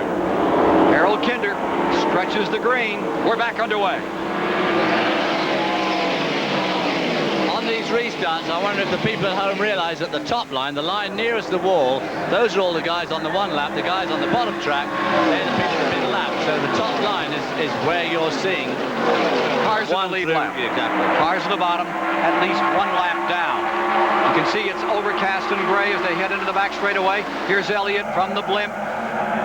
Back in that 3rd spot, looking down to the inside, battle for the lead developing. Earnhardt's going for it. Dale Earnhardt in number 3, the Richard Childress car. Scoots out in front. Elliott to 2nd, Bodine to 3rd, Parsons falling to 4th. Then the Morgan Shepherd car a lap down, the green car running with the leaders, but had a problem a bit earlier. Benny really went high into that 3rd turn. Of course, he had no choice with those other cars down under him. As we look down, what is now a cloud cover on this race, and Elliott closes. Ned, let's talk for a moment about what cloud cover does to these 3,500-pound race cars. We've had several references to that today from some of the crew chiefs and Chris Economaka. It will cool the racetrack when you have a cloud cover. It does not get as slick. With the sun bearing down on the hot asphalt, then the oil and the grease and the water, let's watch that lead change. It's Bill Elliott taking over the lead from Dale Earnhardt. But as that water and oil and grease gets on the track, the sun bearing down, it gets very slick. They have to set the car up much tighter. And then, of course, with the cloud cover, it makes the racetrack a lot tighter and cooler. Every one of the 80,000 seats in the grandstand, person in them watching this tremendous, thundering horde of automobiles, crowding each other to the limit. I believe we still have 16 cars in the lead lap. Little tire smoke rolling off car number 3 at this point. And from Neil Bonnett's vantage point in car number 75, back in 12th position. Right there's Alan Kowicki and the 83 Indy champion. They're knocking on the door of Tom Sneva. Live, it's the Daytona 500 on CBS. Hello, Tom.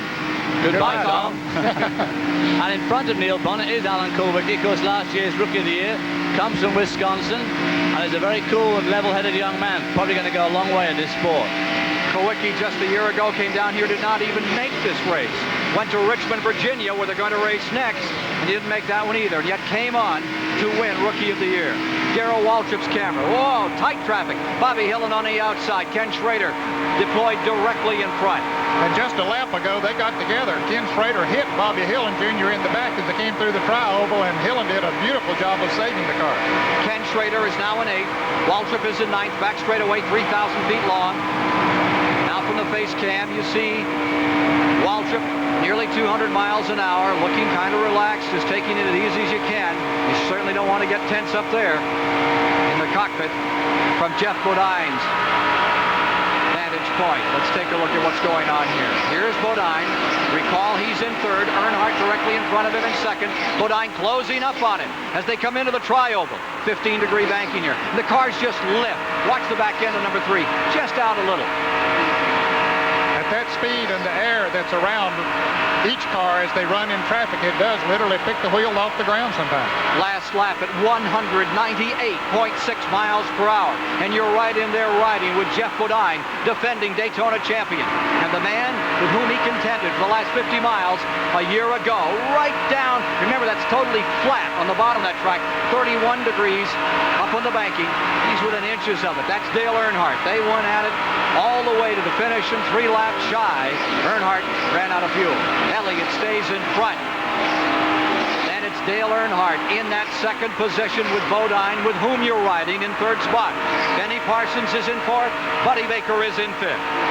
In the the second 5. Right now, Richard Petty is there in 6th, followed by Bobby Allison, Ken Schrader 8th, Waltrip 9th, Sterling Marlin doing a tremendous job is there in 10th position. 11th is Ricky Rudd, 12th is Neil Bonnet, 13th is Cale Yarborough and Phil Parsons. Bodine making the move on the inside for 2nd position. Almost touching here. Now that's what you call door handle racing. Just a couple of men happy at their work. Although they don't have door handles on these cars. That's 200 miles an hour. That's about as good. Look at those tires travel. Those cars hit those bumps.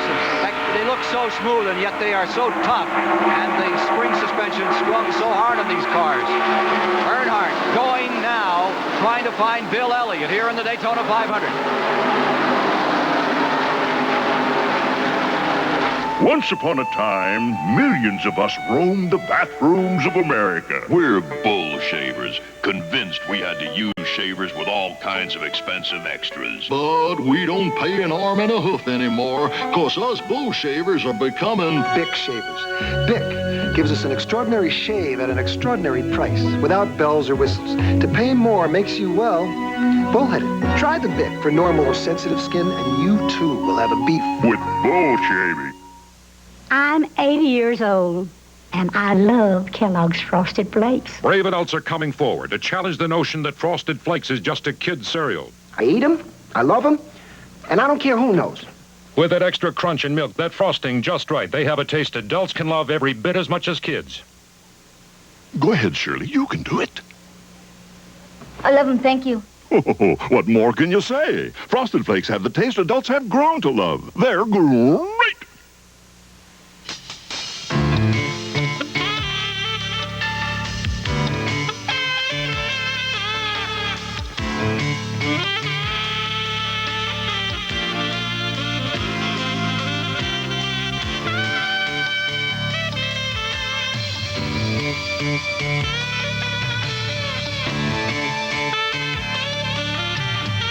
The top cog belt, as tough as it looks, as tough as the street. Last year, Ford Taurus was named Motor Trend Car of the Year. This year, Ford Thunderbird Turbo Coupe has been named Motor Trend Car of the Year. That's 2 years in a row for Ford. In fact, only Ford division has won this award 2 years running. But then, only Ford builds cars like these. Ford, now with a 6-year, 60,000-mile new car powertrain warranty. Sunday, Kill it! Adrienne Barbeau guest stars as someone cancels an obnoxious TV host. Crime is my beat. Murder my specialty. Murder, She Wrote. We're with you live at the Daytona Speedway, where Bill Elliott is in front. Earnhardt is in second with an 8-car length. But moments ago, the man in third place right here at turn 4, Jeff Bodine, watch what happened to him. This is a replay of 1 lap ago. Bingo on the wall. Almost collect. Look at that move by Baker. On the outside, Parsons comes up as they run 3 wide and never lift coming to the tri-oval. It's a good job they haven't got door handles on these cars. I'll tell you, Jeff Bodine has to be riding on pins and needles right now, Ken. He don't know how the sheet metal was pushed in. Is it rubbing the tires as he goes into the turn? Bodine is now back in 4th after that incident. Here are the leaders. Elliott in front with that Ford. Can he do it again? He won it in 85. There's $1.5 million at stake in 46 laps from now. From inside of Jeff Bodine's car, let's take a look and replay at that moment at better than 197 miles an hour out of turn number 4. He drifts high, and it just clips the wall with him, and look at him as he moves the steering wheel. But he didn't overreact. That's what kept him from spinning around. It is that poise that makes it work. There's caution on the track. Yellow is coming out. There may have been some pieces that dropped off that car. We're waiting for a report as to what has brought out this caution condition. And this is the one they need. They were going to have to pit one more time. Boy, from here, they would have 35 laps to the finish. I don't know if they 45, can make it. 45, yeah, they can't make 45. it here. Yeah. There's some debris on the track. There's debris being reported on the track. Somebody threw a can on the track, apparently. But I'll tell you, one person who is happy to see this is Jeff Bodine. He wanted to see this caution because, as we mentioned a moment ago, he don't know how much damage was done to the right side of that car, and he had to be riding on pins and needles, but now he'll get to come in and check it out. The caution flag is out. Let's have a look at the side of his car. Doesn't look too bad. Here he is on pit road, Bodine. The old Star is definitely deranged slightly. Mike Joy. Bill Elliott getting what looks to be routine service. Right side tires only this time. Last caution, they took all 4. Jeff Bodine, they're taking a look at that corner of the car and putting right side tires on it, hauling the left ones over the wall. Let's go to Dave Despain. Dale Earnhardt has received right side tires. Now the crew comes to the left side of the car for a 4-tire stop. A 4-tire change on the Earnhardt car to set him up for the run to the finish. There was no adjustment. Let's go back to Mike Joy. This too will be a 4-tire change for Jeff Bodine. No apparent real damage after scraping the wall, and it was his car that caused the caution flag. Crew Chief Gary Nelson's up on the wall as his driver rolls down the pit lane. Gary, what was the problem? He really appeared to crack the wall there from our camera view. Right, he scraped the wall. It wasn't serious. The fenders were just rubbing slightly on the tires. We pulled them both out, got 4 new tires, and Jeff said the car really feels pretty good. It's just a matter of getting in the right kind of wind. The other cars seem to upset ours a lot. The turbulent air that gets around anytime we're around somebody. Will banging out those fenders hurt the aerodynamics? No, no problem at all. It was just a scrub. Just a scare for Jeff Bodine and crew. Let's look in replay from another angle.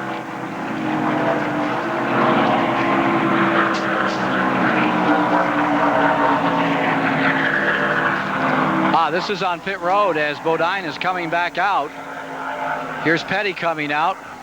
Well, Petty and Bodine came out quite late there. One guy who didn't come out late was, in fact, Schrader. After that long stop they had, old Kenny Schrader was really ready to go, and the mechanic, with his leg stuck out the window doing something to the rear, was running at about 85 miles an hour as they left the pits here. He was doing a pretty good job. I'll tell you who is continuing to get some of the better service in the pits today is Benny Parsons. He's able to get right back out, right up there with them or in front of many of them. Ken, we would think back a year ago when we looked at that Bodine situation a moment ago and talked about the possibility that that fender could be in against the tire. We saw that a year ago with Richard Petty. He scraped the wall. A few laps later, he was into the wall very hard, and he had the in-car camera, and we saw how hard he hit that wall and injured his shoulder, of course. Yeah, and there wasn't a caution after he got in that wall. I mean, whatever came down. No, he kept running, and of course the tire went down and into the wall he went. Let's see if we can get a word with Neil Bonnet. Yeah. Neil, Ken Squire, do you read us? I got you, Ken. How's it going? How is it going, Neil? Ken, we're in pretty decent shape. We got behind a little bit on this pit stop. The car is running good. It takes it a couple of laps to get up to speed, but after the tires get hot, I'm in pretty good shape. The cloud cover today changed some of the strategy on the settings on the car. That's right, Ken. We wanted to be a little conservative to start the race, and now we're going to have to start and see if we can't go after him. Good luck to you from here on in, Neil. Give it a ride. Thank you. And talking of cloud cover, the sun's just come out. The temperature's going to go up about 20 degrees in the next 10 minutes. There's number 75, Neil Bonnet. NBA coming up next. It's the Celtics against the Lakers. Like the Yankees and the Dodgers in the old days. Don't miss it. It's right here live on CBS this afternoon. The world champs, the Lakers, go at it. Ready for a green flag start. We'll watch the start as they come down to complete lap 157 from Jeff Bodine's car. And Kenny Schrader up front with that good pit stop that David Hobbs talked about. Schrader in first, Earnhardt second, Parsons third, Elliott fourth, Baker fifth. Bodine, from whom you're getting these pictures in sixth, goes by the Winkle Pontiac, J.D. McDuffie, as they take the green. And there you can see that long gear on Kenny Schrader's car. The whole inside row just shot by him as they went down into turn one. Out in front is Earnhardt. There's Parsons. Parsons was my pick to win this race. That's such a strong car. It has great legs. Has Harry Hyde as a crew chief. Parsons is one of those consistent drivers like old gentleman Ned Jarrett used to be. Doesn't bang him up, just brings him home. You got to hang in there. You got to be there at the finish before you can win. from the Goodyear blimp. Somebody going high there. Is that Benny Parsons coming around the top? I think that might be the 9 car, Elliott car. Yeah. Started to say the 1 car, Bouchard. They look a little bit alike in that age. But Bouchard is out of the race now, Ken. He dropped out some 30 laps ago. And now we got reports that Harry Gant has dropped out of the race. Harry had run in the lead lap, but apparently having some sort of problem. Past. Look at Baker, I believe, coming down on the inside for 3rd. Here's Elliott into 4th. Davey Allison trying to get a lap back. He's 13 laps off if you're joining us. Davey had trouble early. Lost the right rear wheel when he came out of the pits. Parsons closing. Parsons moving in to try and challenge. And we have Chevrolets now 1 and 2. Oldsmobile in 3rd and a Ford in 4th. Benny Parsons in that 2nd position. Tight draft. The success Tim Richmond had last year in the Harry Hyde car. Does driving that car put any pressure on you? I think it does. Sure it does, because the car is a proven winner. I don't know that Benny Parsons is so much a proven winner. In 1984, I won a race. In 1986, I won an invitational 150-mile race, but 500-mile victories have been awfully hard to come by. Last win was in Atlanta. Here's that squabble for the lead, and Parsons is going for it. Earnhardt wants to take it back. Nipping along on the bottom of the racetrack, and now the Earnhardt car looks like it's working just where they want it to, down to the bottom side. Meanwhile, that car of Parsons is up where he was so successful in the 125-mile. That's where he won his qualifying race. And it might be to his advantage if the sun stays out, Ken. That car works very well on a slick racetrack. Benny Parsons drives well on a slick racetrack. As you said on Thursday, the high spot on the racetrack was the place to be. And if it stays hot, he might just be able to pull it off. But right now, he's having a little trouble there. Neil Bonnet scooting beneath Alan Kulwicki. Here's Jeff Bodine closing up on Elliott. Back straightaway, and there on the outside is the Parsons number 35. Elliott on the charge. This is up in front for the lead again. Another guy that's having terrible trouble is Ken Schrader, who dropped from the lead to 8 in just about the last 4 laps. He seems to have got off to a very dodgy start after that pit stop. Now the white car that's just in 2nd place is 13 laps down. That is Davey Allison. Here's Mike Joy. Schrader has dropped from the front of the pack back to about 9th spot. Crew Chief Bob Johnson having a word with him on the radio. What's happened to Kenny? He's dropped so far back. You know, he just said there was oil on the racetrack somewhere. Whether he got in and they cleaned it up or what, I don't really know, Mike. Is he okay now? He seems to be. We'll see what happens in a little bit. We'll see if he can march back to the front. Down to Dave Despay. This is Dale Earnhardt's lap chart for this race. Add 100 to these numbers right here. You'll see the lap that we're on. At lap 156, the caution flag came out. We're now back under green, and we're working lap 162. The window of opportunity in terms of fuel for Dale Earnhardt comes over here at 165. After the 165th lap, if he can get a full tank of gas, he's got enough to go the rest of the way. Anywhere in here, a number of the other competitors, including Bill Elliott, could probably make it home. About 3 laps from now, they will be into that final pit stop sequence. Anytime after that, they'll have enough fuel to go to the distance. Here's Waltrip and Petty further back in the field. Darrell Waltrip and Petty, 6th and 7th position at stake here. From Darrell Waltrip's car, Richard Petty has moved around Waltrip to take 6th in the last lap. There you see Jeff Bodine just in front of him. They could look back and forth at each other.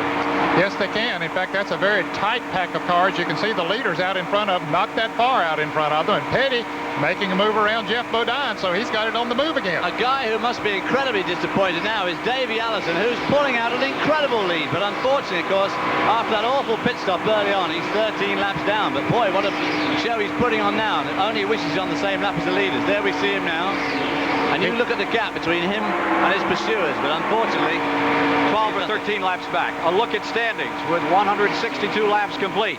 Earnhardt first, Buddy Baker with an outstanding performance in 2nd, Bill Elliott 3rd, Parsons 4th, Jeff Bodine falling back here. Richard Petty has picked up a spot, and Bodine is back to 6th. Then Waltrip 7th, Schrader 8th, Sterling Marlin 9th, and Phil Parsons holds on to 10th position. Well, there are about 8 or 10 cars there that could move up and take the lead at any time. However, Earnhardt is doing a good job of using the racetrack to his advantage. Buddy Baker has tried him on the outside. He's tried him on the inside. Right now, content to run right behind him. Dave to Spain. A report from you, please. Richard Childress owns Dale Earnhardt's car. Davey Allison may look impressive on the racetrack, but you're not happy to see him out there racing with your car at this point. What's going on? Well, you know, with this many laps to go, it'd be better. You know, if he's only one lap down, you can understand. 14 laps down, or however many they say, several laps down. Let the leaders race for it. Have you lodged any kind of a complaint about that? No, not really. It's, you know, not really. We'll see if Davey Allison won't move out of the way and let this dash to the finish of the Daytona 500 happen unimpaired. He doesn't need to move out. He's pulled away by almost a second and a half now. Yeah, about 3 or 4 laps ago, he had pulled up and passed both Dale Earnhardt and Buddy Baker and just motored away, so he's certainly not on their way right now. Baker for the lead. Buddy Baker, who first came to Daytona back in 1961, scores on the inside. It's Baker taking the point once again. Earnhardt to second, and there's Parsons in third. Great scramble. Oh, they touch the back straightaway.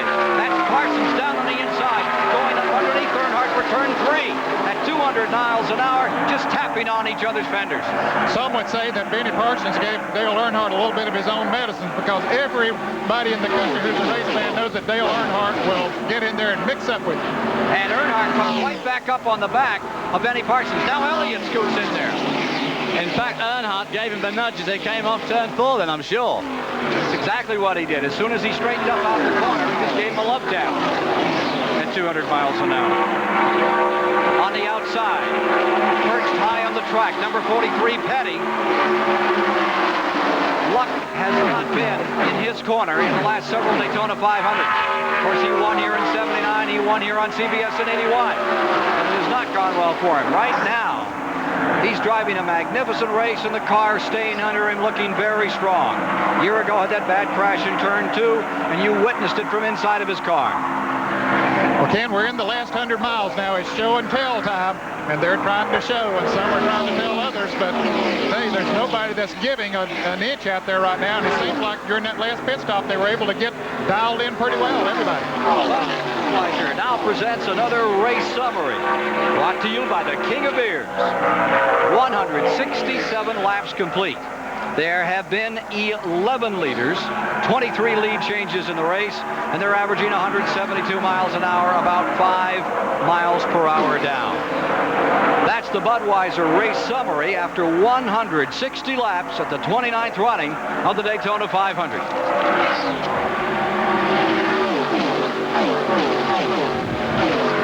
Out of turn number 4. The leader is Baker, but he's beginning to feel pressure from you-know-who.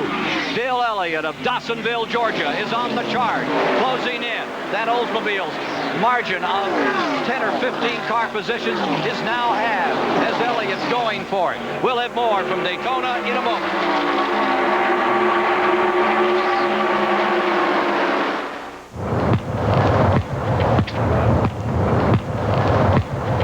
His name is Mike Helms, and his fondest memories are that of the playground. That's where he used to hang out from morning till dark. I love the freedom of the playground. That's where I learned all my moves. Those moves made me a star. And Helms is a great shooter. But I also learned some bad moves, like messing with drugs. Count time. All inmates report to your cell. Now I'm paying the price, because in this playground, the freedom just isn't the same. Some lessons can take a lifetime to learn.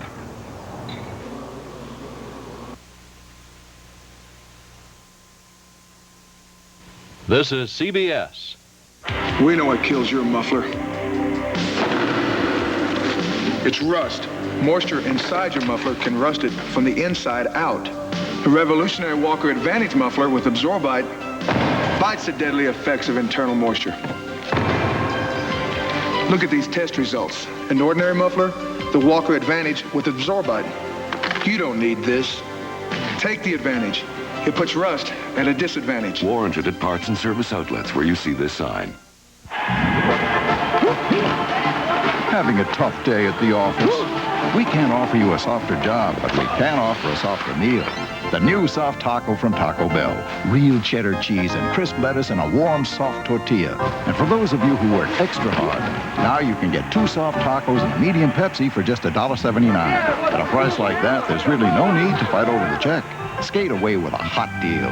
Now just $1.79 at Taco Bell, the cure for the common meal. Divorce Court moves to weekdays at 4:30 Monday on TV8.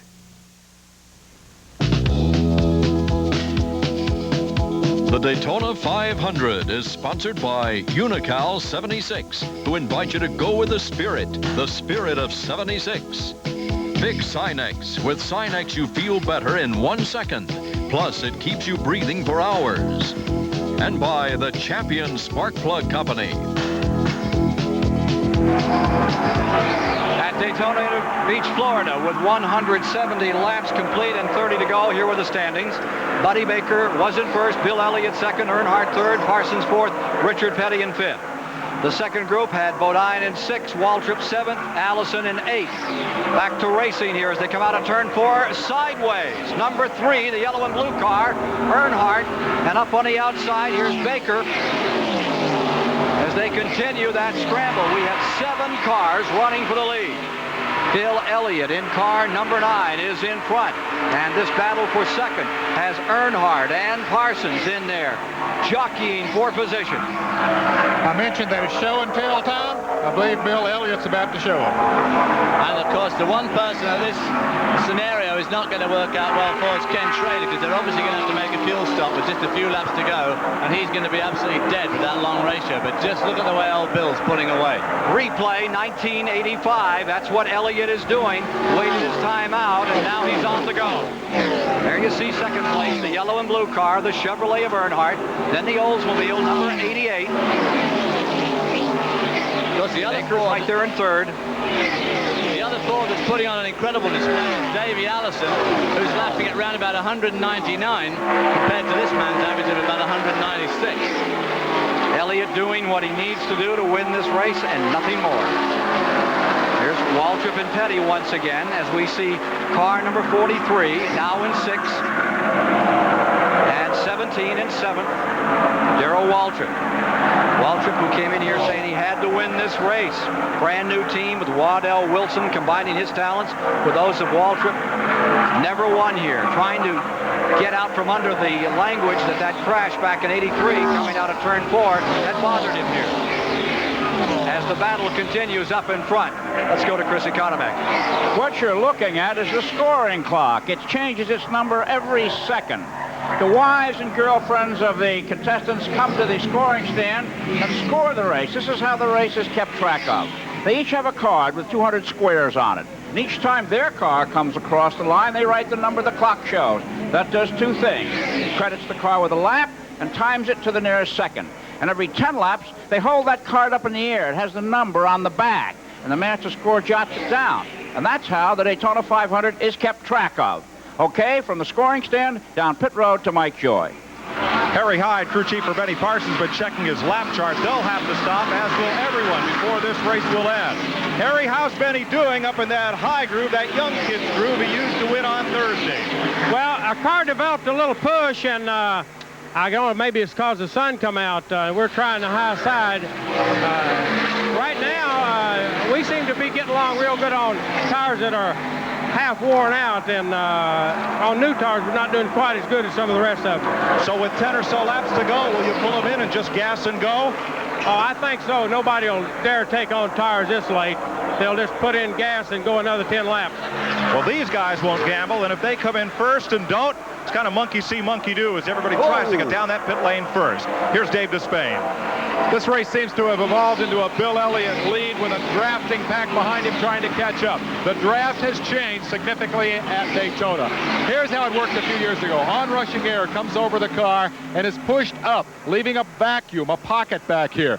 Years ago, a car as much as 200 yards behind could begin to feel the benefit, move into this area of still air, and then rush up and, in fact, swing around the lead car and make the pass. This race has been won that way several times. Now, 1987, the cars are slicker. They're more aerodynamic. This air closes much more quickly around the car, and thus this pocket has been reduced down to about 75 yards. The result of all this is a whole lot less benefit of the draft and a whole lot more driver skill involved. If you're going to make the move that wins this race, the draft pass is no longer automatic. You've got to be able to get in there and drive around the guy to make the pass that wins the race. Earnhardt closing. Earnhardt definitely moving in on Elliott another time. There's the difference. Earnhardt's closing, and so is our younger hero, Kenny Schrader's pulling up to the back of this pack. He's only just a few feet behind Darrell Waltrip now, and it'll be interesting to see if he can piggyback his way down this whole lead group. There's Darrell Waltrip, and just right behind him is Ken Schrader. There's Schrader in the number 90. There's that Davey Allison car that's been making such good time. But he might help. He might feel it's worth helping Schrader. They're both in Fords. Now there you see the Earnhardt car right back there, and that's some super drafting going on. It's car number 9 that Dave Despain was just referring to. It seems after Elliott runs a while on fresh rubber, then they begin to give away a little bit. He slows down. He had pulled out to a good lead there a moment ago. Now he's able to, or he's not able to hook in Earnhardt off as Earnhardt has caught him. Earnhardt's able to keep his car on the low side of the racetrack. And you'd think if anybody's car was going away, it would be Earnhardt's, because it continues to lay down a trail of smoke through that turn 1. But hold on, there's Buddy Baker in that Oldsmobile back, creeping into the picture another time. And let's not forget that Jeff Bodine is 4th, Richard Petty 5th, Waltrip 6th, Parsons 7th, Schrader in 8th. One more pit stop, one more time for tires in this race. They're all praying for a caution right now. Get them in that kind of a condition and not have any chances losing in the pits. More from Daytona shortly.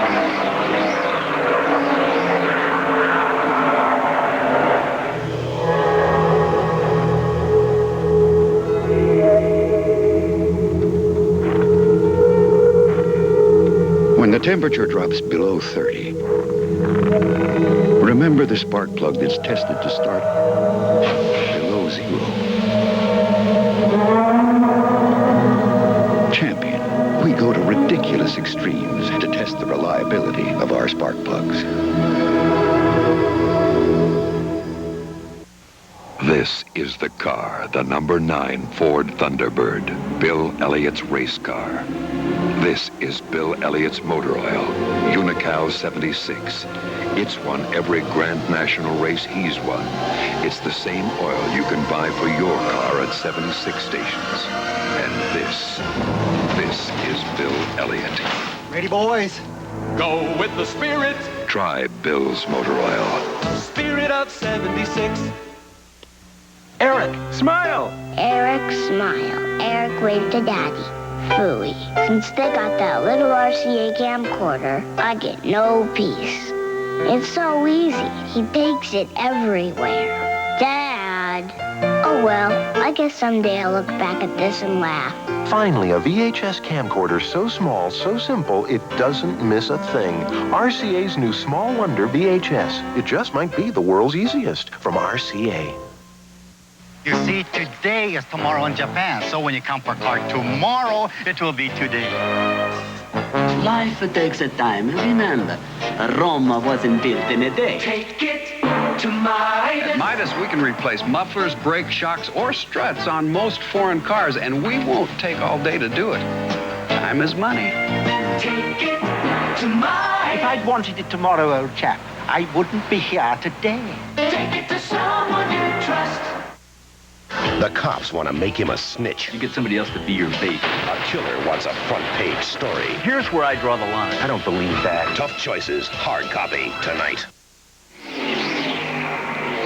The action next on CBS Sports is NBA action at its best when Eastern Conference leading Boston Celtics, Larry Bird and company take on the Western Conference leaders, the LA Lakers. Magic Johnson against Larry Bird is going to be a great contest. That NBA action you don't want to miss. It's coming up next on CBS Sports. We're getting down to as dramatic a finish as we've had here at Daytona. We have one more pit stop, and it may not be the car or the driver that decides this race. It may be that unsung hero on pit road who will give us the winner this time. Here's the battle for the lead. Earnhardt swings it down and goes underneath Bill Elliott in this ongoing confrontation for the lead. 183 of 200 laps now complete. Right behind them is Buddy Baker with a magnificent run. They touch again. Just behind these three is another tremendous battle going on. Jeff Bodine leads a pack of 4 automobiles. Bodine in the 4th position. Richard Petty in there. Richard Petty has now moved around. Petty has come up into 4th, and he's closing on the 3 leaders. Bodine has fallen to 5th. Then you see Waltrip in the 6th position down that back straightaway. In 7th is Parsons, 8th is Schrader, 9th is Allison, 10th is Lake Speed. I think Schrader's just past Parsons. I think he's now swap position with Bennett. There are still 13 cars in the lead lap, Ken. In the 10th position, you mentioned is Lake Speed. Phil Parsons is 11th. Cale Yarborough is 12th. And Ricky Rudd, the last car in the lead lap, is 13th. Bodine, Waltrip at it. Neil Bonnet had been in the lead lap most of the day, but during one of our commercial breaks, he came in for a 4-tire pit stop, which has put him 1 lap down. Look at Waltrip falling back here a bit. There goes Schrader by him. Parsons by him. On car number 17, Waltrip. Talking to Waddell Wilson. Telling him what the problem is. In the lead. Number 3, Dale Earnhardt, who had it right within his grasp. He and Bodine were going to settle it between themselves a year ago, and then it went away. An empty fuel tank. Baker. Last year he crashed in this event. Now Waltrip is pitting and Schrader is pitting. Darrell Waltrip down pit road. Way up at the end, almost where you come back out at turn 1. Waddell Wilson there and company. Ken Schrader is in very quickly. They just topped the tank on number 90. Less than 5 seconds. Less than 5 seconds he was in the pits, but he gets out a little slower than others. In fact, he's getting out very slow. He's not up to speed that he should be at this point. No way. Something wrong. Here comes 17 out. There's something amiss on car number 90. He's still running very slowly. Can't believe the gear is that tall. Well, it's possible he might have a transmission. He might have missed an upshift too or something like that. But it's going to cost him dearly. Ken, to show how competitive NASCAR Winston Cup racing has become nowadays, the previous record in the leaders in the lead lap in the past was in 1984. At this point of the race, there were 6. There were 13 on the lead lap before these 2 pit stops. We're at lap 186. They'll be getting ready to fuel shortly. And it will be just a topping of the tank and on their way. Now, Ken Schrader, when he went in the pits then too, he locked his back brakes up very badly and slid the last 30 yards into his pits, which will have almost certainly flat spotted at least one of his rear tires. So he could have a nasty vibration problem for the last 14 to 15 laps as well. Now it's Bill Elliott coming into the pits. And it'll be interesting to see.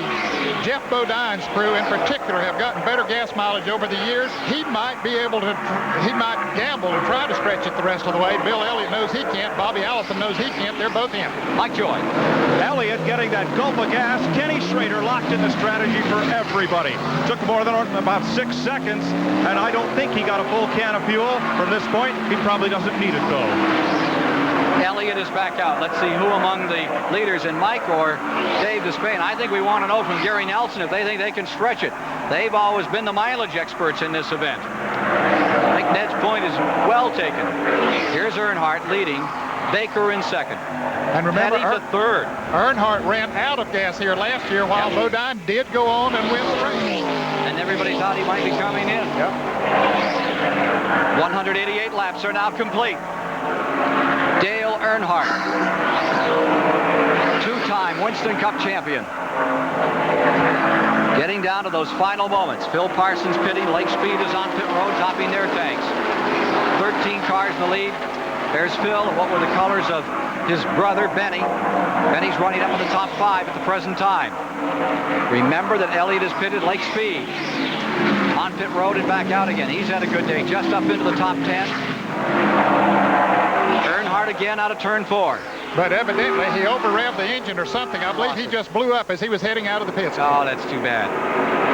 Unfortunate for Lake Speed, second place finisher a couple of years back. Parsons is in. Benny Parsons on pit road, had been running fifth. Overshoots his pits. That'll cost him an extra 2 or 3 seconds. To Mike Joy.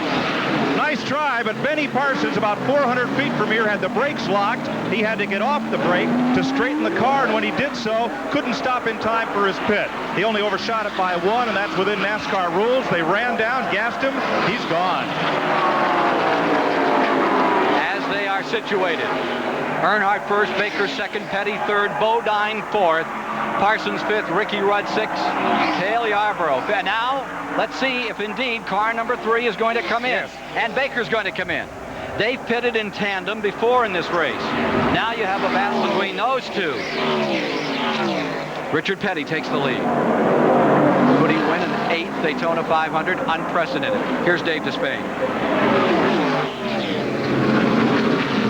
Dale Earnhardt on pit road. Nothing fancy about this. Splash some fuel in the car and then turn him loose. It's taken a little longer than they like. They wanted to make sure that they got all the fuel they needed. It's a drag race down pit road to see who get out first. Baker out first. That was twice as long as anybody else. He took about 11 seconds, and both Schrader and Bill Elliott took about 5. There you see Baker coming out in front of Earnhardt. Way out in front of him, too. Earnhardt got off to a slow start, not only stayed in the pits longer, but he didn't really get up to speed as quickly as Baker. Petty and Bodine come to the tri-oval first and second. Ricky Rudd also pitted in that period. Petty is the leader. Bodine is in second. 9 laps remain for $1.5 million. We're down to it here at Daytona. 29th running of the Great American Race. And the Great American Champion, Richard Petty, car number 43, is out in front. Cale Yarber had moved up to 4th, but now he's in the pits for that little dash of fuel that he needs to finish. I wonder when Dale Inman's going to bring him in. He's down low on the racetrack. It could be now. There's Buddy Baker back on the track. Made a great pit stop. His 2 sons working with him. Saw Brennan. Here comes Petty on pit road. And that leaves Bodine. 8 laps to go, still on the track. And the issue is, will they gamble it? Here's Despain. Richard Petty's car on pit road. 7 times he's won this race. A crack pick through a wonderful pit stop. In and out, 3 or 4 seconds. He's back underway. Mike Joy. I'm with Gary Nelson, and now there's just one little Indian out on the racetrack. The gas mileage kings of NASCAR racing, talking to his driver. Gary, are you going to stop? Well, we're going to stop either by being out of gas or because the race is over. We feel like either win or lose.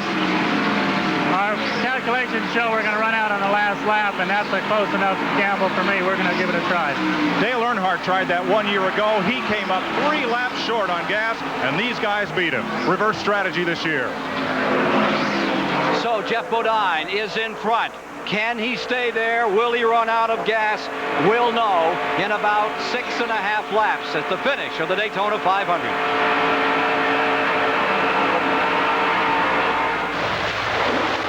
Jellyfish swims faster than that. Not with a clogged nose like this. Oh, try this. Sidex, I need help now. You got it. Hit this when you feel it. 1 second. With Sinex Vapors, you feel better in 1 second. Plus, it's strong decongestant, keeps you breathing free for hours. And you're gonna need it for hours. Whoa!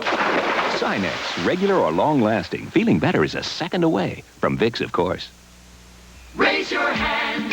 Hold it, America. You can raise it or you can raise it higher. Raise it higher. Now you're drier. Now you're drier with new improved Sure. New Formula Sure Aerosol. Stronger ingredients that go on drier and keep you drier, too. You got confidence, America, even more than before. Raise it higher. Sure is drier for sure.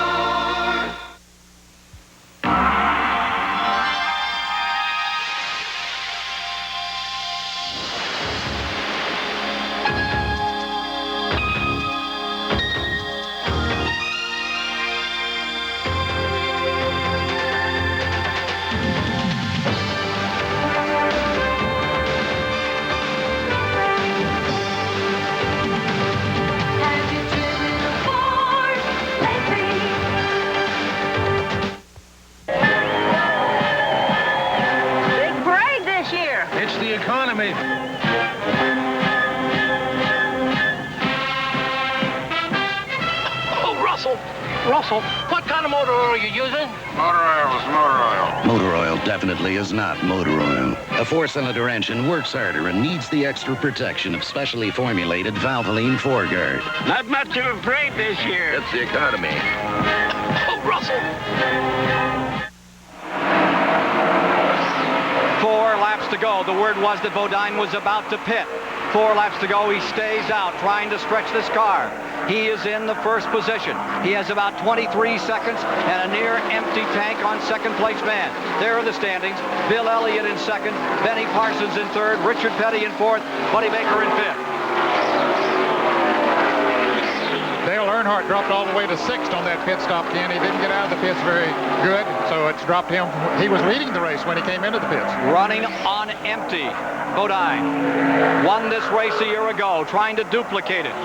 Can he stay there? There's Davey Allison drafting with him and pulling alongside. Looks like he's slowing down. Yes, it does. Now, if he could have stayed on... He is out of fuel, I believe. He's juggling it. He's at the worst place he can be. He's running out of fuel. He is losing the 500 right here. Bodine gambled, got snake eyes. 2 laps to go. Elliott. That's Kathy Bodine with her fingers crossed. It didn't work. A year ago, he won my admiration. He won this race, and at 8:30 at night, when everybody else is out for victory celebrations, he was at a Kmart store signing autographs. That's not going to happen this year. And this man's about to take him for the lead on the back straight. Elliott closes in, gasping. Car number 5 running real slow. That was it on the inside. Elliott's now in front. Laps running down. Less than 3 remaining to play this one out. A year ago, Dale Earnhardt was leading with 3 laps to go. Ran out of gas. Jeff Bodine went on to win. Benny Parsons second. Richard Petty third. Buddy Baker fourth. Earnhardt up to 5th. That certainly seemed to be stretching your luck just a bit too far to try and run another 7 laps over everybody else. 2 to go. Bodine, bottom of the racetrack. Not to be his day. My kingdom for a pint of fuel. Now, can Benny Parsons catch Bill Elliott? I don't think so. I think he's losing ground slightly. He was closer than that just a couple of laps ago. Leader Bill Elliott closing in on his second Daytona 500. There's Richard Petty having a magnificent race in third. The car number 75 falling a lap down, Neil Bonnet. Elliott in car number 9 coming around for white flag, this time by the Great American Race with another surprise right at the end. Benny might catch him yet. He's going high there as he comes up turn 3. Parsons is closing now. Parsons is reeling in. Elliott with 1 lap to go. He's 12 car lengths down as they cross the stripe. 2.5 miles remaining. Richard Petty closing in. There's Parsons in that Harry Hyde car. Moving up. Ford in first. Chevrolet in second. Pontiac in third. Daytona 500. Down to it. Final lap. Elliott staying low on the racetrack. He knows that he's just got to stay down there and hope that Benny Parsons can't catch enough draft. Parsons coming right down on the racetrack with him on the low side, trying to pick up that draft, but again, I'm afraid he's too far behind. Here they are for turn number 3. Parsons still trying to close. Final lap. Last sprint out of turn number 4. The pride of Georgia, Bill Elliott, straining car number 9 to bring it home and give Ford and give the folks from Georgia something to cheer about. He comes across the line to win it by about 10 car lengths. Bill Elliott, 2-time winner of the Great American Race. Second place with a great performance, Benny Parsons, and third to the king, Richard Petty. An estimated 125,000 up to congratulate Bill Elliott on his cool-down lap of honor here at the World Center of Speed. Dan Elliott there with part of his crew. The Elliott brothers have pulled it off. The crew from Georgia have put it on the racing world for a second time. They've won the Daytona 500. Well, he never shows too much emotion. I can tell you right now, he's happy. Jeff Bodine. Calculated risk. Didn't work out. No, he didn't. He's still racing, Ken. He's still got to finish this lap and try to finish as well as he can in the race. He didn't drop out. He coasted around to the pits, got some gas, but it's going to put him far back in the field. 18th. With the way he was running, I think that was a pretty poor decision to try and hang it in there. I know he gets good fuel consumption, but there's good fuel consumption and there's miraculous fuel consumption. Well, I think he was looking for the miracle because he knew if he pulled in that Elliott would take it, so he decided it was worth the gamble. You either finish first or you finish nowhere. I remember 1963 very well. I was leading the race with 2 laps to go, and I ran out of gas. Of course, I did manage to finish third. Latest report, Bodine will be scheduled 14th on that final rundown. Into victory lane. And for Mildred Elliott, the mother, watching up in Dawsonville, Georgia, and his daughter, Star. They've got to be dancing around the living room in Dawsonville as Bill Elliott has pulled it off. And Mama Reese, she has a bad hip these days, 90 years young, but I suppose that she wanted to be by herself. She didn't want any interruptions when she watched her grandson here today. Congratulations, one and all. You've got yourself a great champion. Parsons for second, Petty for third, Baker for fourth, Earnhardt for fifth, Allison sixth, Schrader seventh, Waltrip eighth. And back in 14th, Jeff Bodine, just down on the end of pit road. A great effort by the defending champion, who decided that it was worth the shot. Maybe it would happen. And this time it did not. Chrissy Komacky standing by. And that steering wheel comes off as Bill Elliott puts the pin back in. He's calm. He's used to this scene nowadays. And being congratulated from both sides of the car here. People swimming around. Here we go. And he gets the cheers of the crowd. Hey, Bill. Congratulations. That was a thriller at the end, wasn't it? I'll tell you what, the crew did it today. You know, every time we beat the guys out on pit stops, and we kept on and we kept on, and we was always out front. It seems like they caught up on during the race, but whenever it counted, we were out front. What about the challenges you had? They were strong. From Buddy Baker, that was a surprise. And then from Dale Earnhardt, were you confident you could beat those guys? Not really. Earnhardt got really strong at the bottom of the racetrack, and I knew if he beat me back out of the pits, I'd have a hell of a race. First step towards another $1 million season, Bill. Is that on your mind? No doubt about it. I'll tell you what, this old Ford Thunderbird kept right on digging all day long. I'm proud of it. You gave us a great show, Bill. Congratulations and continue good luck. That's it from the winner's circle. Chris Economaki, back to you, Ken Squire. Winning by half a second today. In his 9th Daytona 500, he comes to his second win. Bill Elliott's been here since 1978. Last year, he gave it a great effort, found himself just a tad shy at the finish of it all. This year, he comes back and wins the event. Bill Elliott, our congratulations to him. We'll be back with more of the story of this great Daytona 500. Here's his margin of victory in a moment.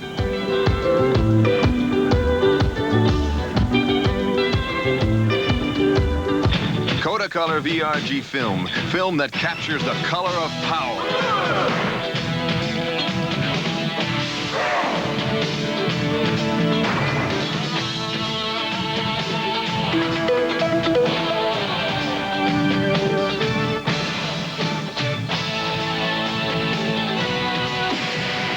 Unsurpassed color in print film is here. Kodacolor VRG film. The color of life. After a spectacular season, highlighted by his exciting Indy 500 win, Bobby Rahal captured the CART PPG National Championship.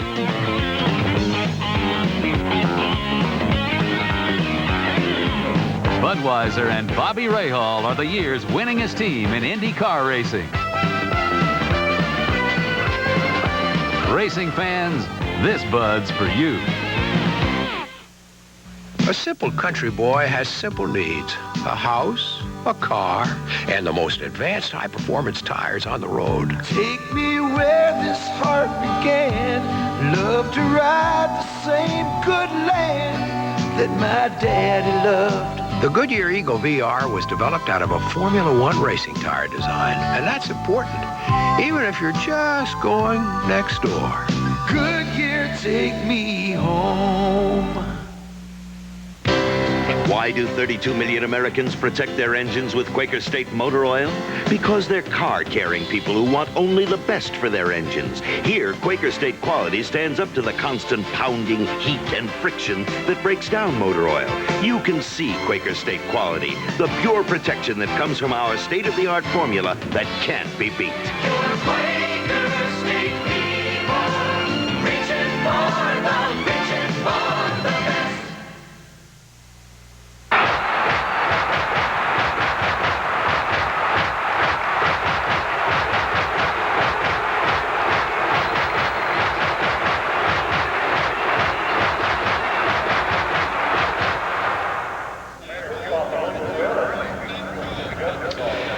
We're with you here at Daytona Beach, but they love L.A. when the Celtics and Lakers get together. And before we continue with the other stories here in the Great American Race, let's join Dick Stockton in Los Angeles. Unquestionably a playoff atmosphere here at the Forum as the teams have just come on the court to begin their pregame warm-ups. The Celtics and the Lakers for the second and last time in the regular season. Dick Stockton and Tommy Heinsohn, and there's no mistaking the fact that both of these teams want to win this game. Why?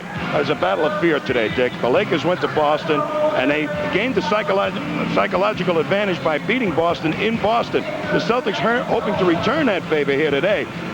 They want to go into the playoffs should they meet in the finals with no definite head advantage. All right, in that first game, it was in December at Boston Garden, and it was the only loss the Celtics have had there. Kareem Abdul-Jabbar picked up his third foul in the first period and then went to the bench. And then the Celtics went to work. Larry Bird hit this jumper in the second period, and the Celtics had a halftime lead. But then in the third period, Kareem went to the familiar sky hook as the Lakers started their comeback. Larry Bird had 26 points. Here he is guarded by the ever-tough Michael Cooper. He hit the jumper as the teams traded the lead. Then in the fourth period, Kareem took over. This sky hook added to his 14 points in the final period. Magic Johnson had 31 points, and the Celtics lost in the Boston Garden for the first time in 48 games, 117-110. Michael Thompson, San Antonio forward of the Lakers, really coveted, is now with L.A. Well, how difficult it is for a team to acquire a man on the 11th hour. You know, Dick, I call it a 10th hour because the 11th hour would have been last night. But to acquire a guy who can step right in and help them immediately is something else under the current conditions of the salary cap and also dealing with existing players on your staff. I'll tell you right now, I think it's a miracle. Thompson's going to be a big boost, and before the game, we asked him his reaction to wearing the Lakers colors. Well, I smiled for about half an hour. I knew exactly how Miss America had to feel by smiling for an hour straight without even talking. And but I was so elated. I was kind of sad because I missed my San Antonio teammates. I got to be real good friends with them, but still, the good far outweighed the bad as far as coming here. This is a dream come true, and I'm going to make the most of this opportunity. So the Lakers, with their new man, Michael Thompson, take on the Boston Celtics in just a few moments. Right now, let's go back to Daytona and Ken Squire. Let's take a look now at the top 15 in the Daytona 500 for 1987. Bill Elliott wins it for a second time, and then the senior crowd came in. Benny Parsons second, Richard Petty third, Buddy Baker fourth, Dale Earnhardt was fifth. In the sixth position, Bobby Allison. Schrader, after that great run, wound up in seventh. Darrell Waltrip was eighth, Ricky Rudd ninth, and Cale Yarborough in 10th. Now, the next five, back to the 15th position, Phil Parsons in 11th, then Bodine. And look at Alan Kowicki, that rookie who didn't even make the field a year ago, comes through in 15th position. Down in the garage area, Dave Despain is standing by with that senior crowd, which really paid off this afternoon, second, third, and fourth. Oh, indeed, Ken Squire. The young lion from Dawsonville went to victory lane today, but the old guard, the legends who really created this sport, have come home second, third, and fourth.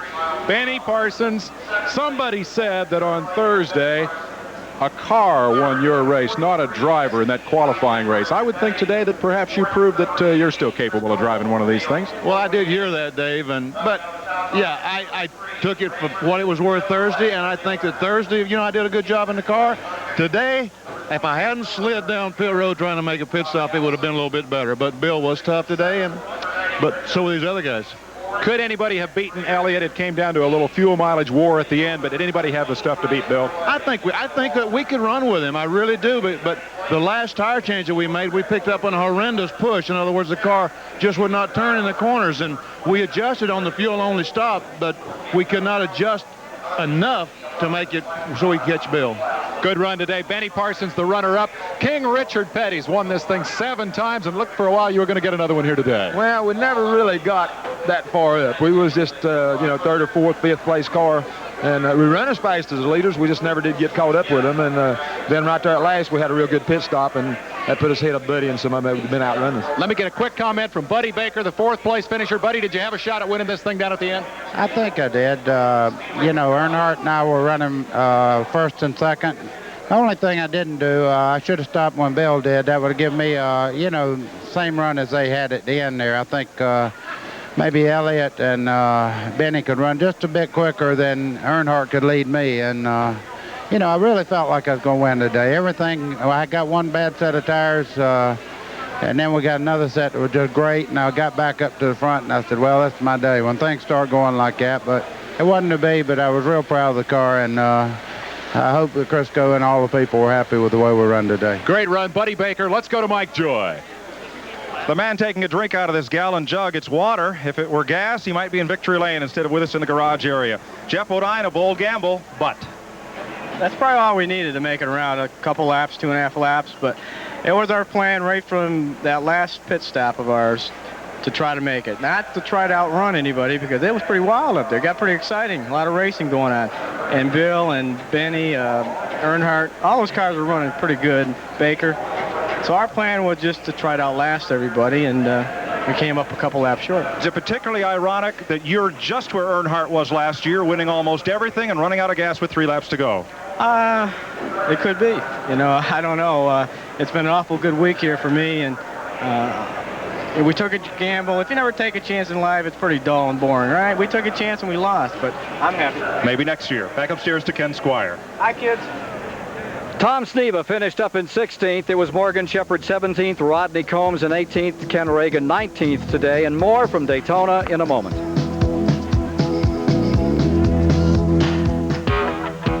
To rise, to meet the challenge. Steady on course, 320. To master the most advanced skills. To meet the future with new confidence. Also the deck, surface the ship. To break through. Show the world your U.S. Navy. Live the adventure. Call 1-800-327-NAVY. Ford Ranger. For a limited time, you can get 3.9% financing or cash savings up to $1,811. Available on specially equipped Rangers. See your Ford dealer for details. Get this state-of-the-art electronic push-button phone free.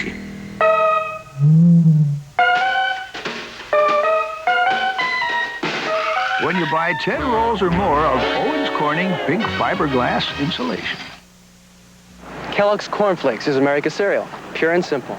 They're light, they're crispy, they're full of flavor, they're nutty kind of crispy, real good stuff. Man, I get into it. I get me a big bowl of them. Kellogg's is the original Corn Flakes. Nothing comes close. I think it has a nostalgia quality to it, like an old rock and roll record. It's one of the last of the best.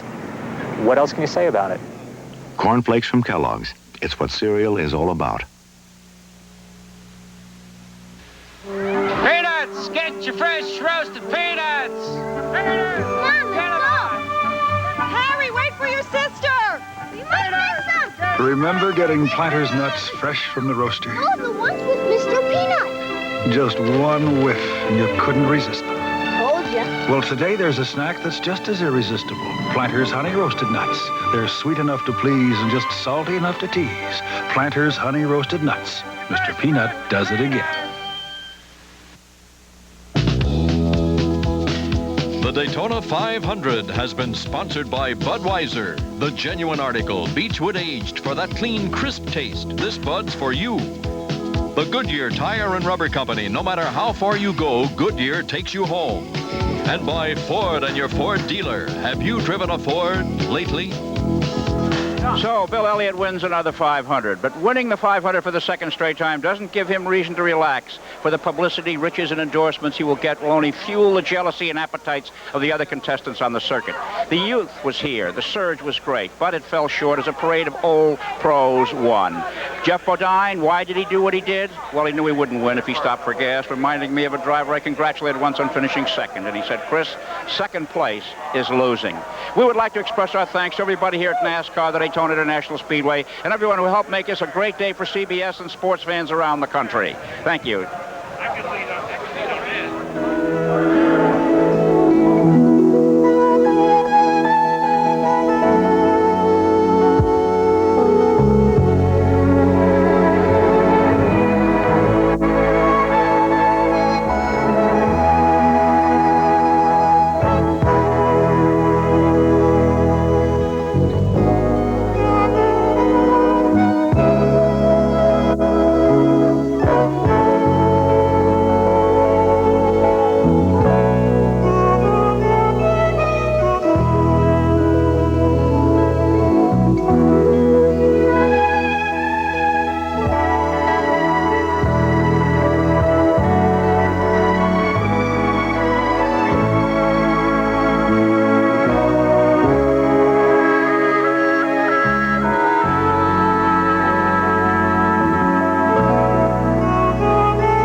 Coming next, two of the NBA powerhouse teams go at it when the Celtics take on the LA Lakers live from the Forum in Los Angeles.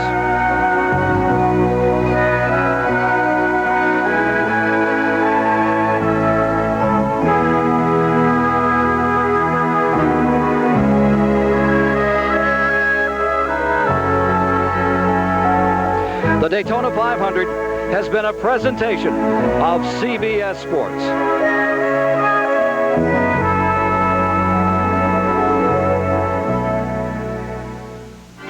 United's cut fares from coast to coast. Fly for just $29 to $99 to more cities than any other airline with as little as 2 days advance purchase. You're not just flying, you're flying the friendly skies. Do you have any idea what lengths an insurance company will go to prove you're not worth very much if you're killed in a plane crash? 60 Minutes tonight on CBS. This is CBS. Hey, let's take a drive. Great idea, Dad. I'll just get my hat. Every family has its shabby little secrets. Everybody ready? But the Benson secret is shabbier than most. We recognize you, Benson. Get that shabby pile junk painted. Uh-oh. Better get Mako. Mako, state-of-the-art auto painting and body repair. High-tech, low prices keep Mako on top. I never have to wear my nose again. Long John's has shrimp lovers talking Cajun. Ooh-wee. This Cajun shrimp tastes like home. Adler, you're from Milwaukee. The tangy taste reminds me when I was living in the Delta. Only Delta you lived in was a fraternity house. Tender shrimps, all spicy and crunchy, don't you know? Cut the Cajun, Adler. Okay. It's okay by me if it's okay by you. Long John Silver. New Cajun shrimp. Sounds good to me. Here's an exciting value. Pick out a new GMC S15 pickup truck with 3.9% GMAC financing or $500 cash back. Length of finance contract is limited. Plus, get air conditioning at no extra charge on specially equipped models. And for a limited time, GMC Truck has made it possible for your GMC truck dealer to pass along additional savings of up to $750 on options. That could be a total savings of over $1,900. See your GMC truck dealer today. Love Connection moves to weekdays at 4, Monday on TV8.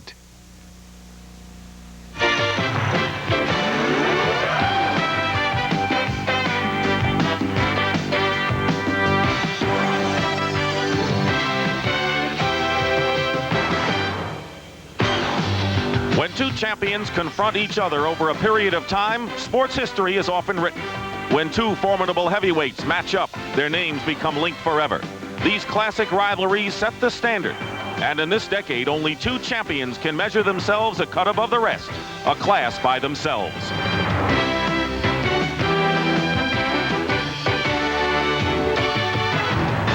This year is no different. Larry Bird continues to lead the Boston Celtics. They own the best record in the East, lifted up as well by the long arms of Kevin McHale. In the West, the Lakers' Magic Johnson is scoring more this year. He's on an MVP roll, and that's helped the Lakers to the best record in the West.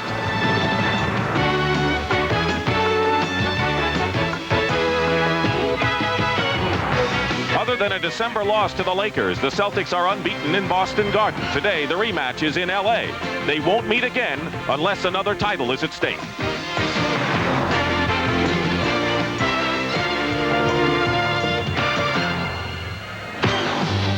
There's no late arriving crowd at the Forum in Inglewood, California today. These fans have been in place because today it's the Boston Celtics and the Los Angeles Lakers.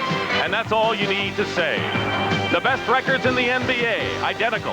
37-12 for both of these clubs, and the winner today will be able to say they have the best record in the league.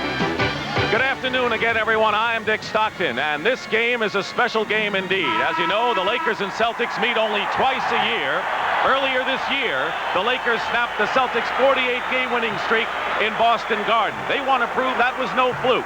and the Celtics want to return the favor by winning this afternoon. A big story on Friday. The Lakers may have fitted the last piece into a championship puzzle with their acquisition of Michael Thompson from the San Antonio Spurs. They didn't have to give up much to get him, and a big man that should complement the team. My partner is Tommy Heinsohn. What does Thompson's addition mean? Well, I think the same way you do, Dick. I think it's a potential championship move. They've been laboring along with a 39-year-old center in Kareem Abdul-Jabbar. All of a sudden, they get a perfect backup guy to help them. Michael Thompson, big guy who can score inside, rebound, and play that tough inside defense. What more could you ask? The Boston Celtics are playing their best basketball of the year, and they're doing it on the road as of late. How do you look at today's game, Tommy? I think whoever controls the pace of this game, particularly early, will be very, very important. The Lakers like to upbeat the game and try and soften up the big people of the other team. The Celtics want to conserve the energies of a Kevin McHale, a Larry Bird, and a Robert Parrish. So whoever can control the up and down part of this ball game is going to have a big step towards winning it. Sit back and relax and enjoy one of the great matchups in all of sports. The Celtics and the Lakers coming right up. It's the NBA on CBS.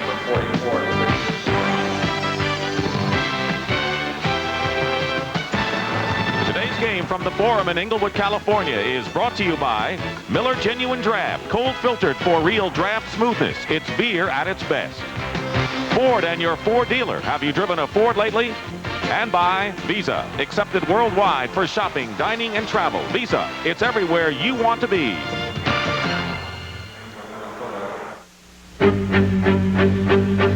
High above the Loire Valley is a castle that has enchanted travelers since the Middle Ages. But now travelers of all ages can be enchanted at the Hotel de la Bretèche. But if you go there, remember, bring your nose for wine and your Visa card. Because you can't check out without a glass of Pouilly Fumé. And you can't check in with American Express. Visa, it's everywhere you want to be.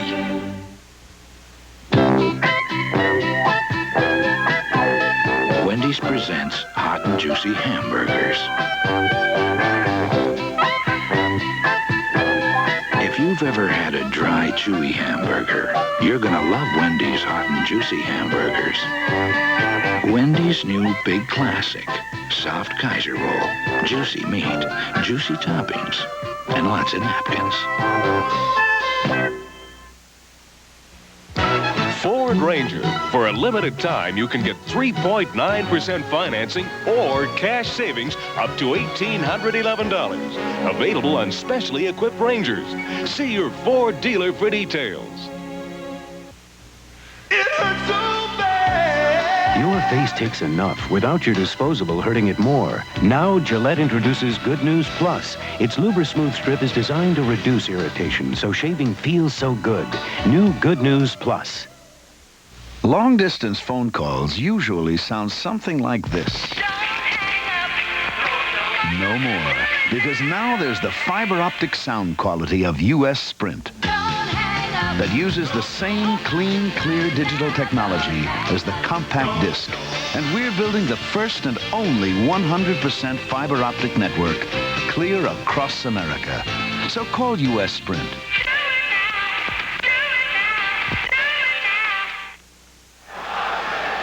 Here are the starting lineups for the game. Two great starting fives competing for the Boston Celtics in the front court. Kevin McHale, Larry Bird, and Robert Parrish at center. And the guards, Dennis Johnson and Danny Ainge. Casey Jones. For the Lakers, their front court, James Worthy.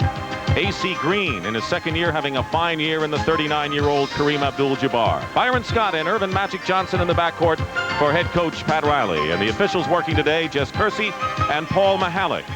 And we're set to go, the Celtics in green, the Lakers in gold. Celtics, keep in mind, have won 4 of the last 6 regular season games here at the Forum. And the Lakers want to fast-pace this game, get those 3 men in action quickly. McHale, he gets in action quickly.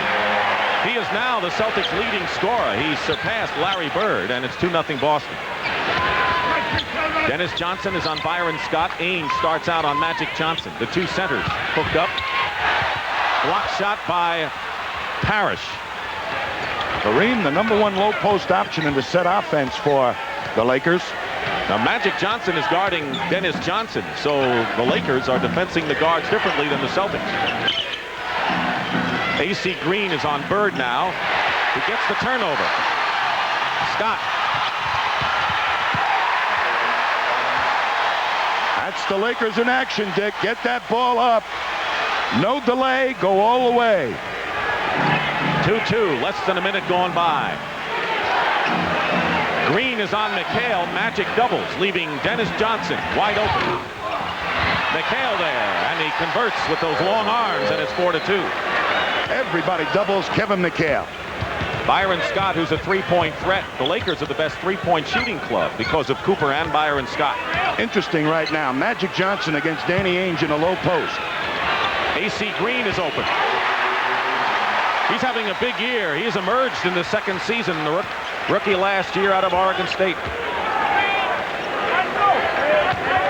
Worthy on Bird. And they're going to call steps against Bird. Worthy right with him. A real terrific challenge to play against Larry Bird. He tries to outthink everybody. He uses this trip as a personal showcase. Historically, he's had big games on what is the midst of an 8-game Western and Texas trip for Boston.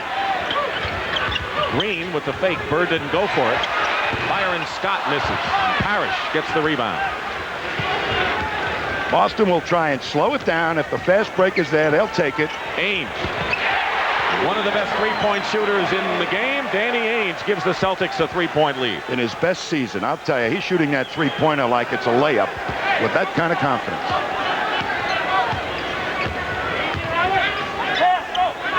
Kareem. Not doubled. Celtics do the job defensively inside, and Danny Ainge comes back, pushes it up. Fake, Dennis Johnson. And Parrish misses the tip-in. AC Green. And we'll have traveling called against the Lakers. We'll turn it over to Boston. Here's a guy who's having a most valuable player kind of season so far. He's diversified the offense, Pat Riley, and the guy that's picking up a lot of the scoring slack is Magic Johnson. Double on McHale, but the Celtics know how to find the open man. Penetrating is Dennis Johnson, and it's now 9-4 Celtics.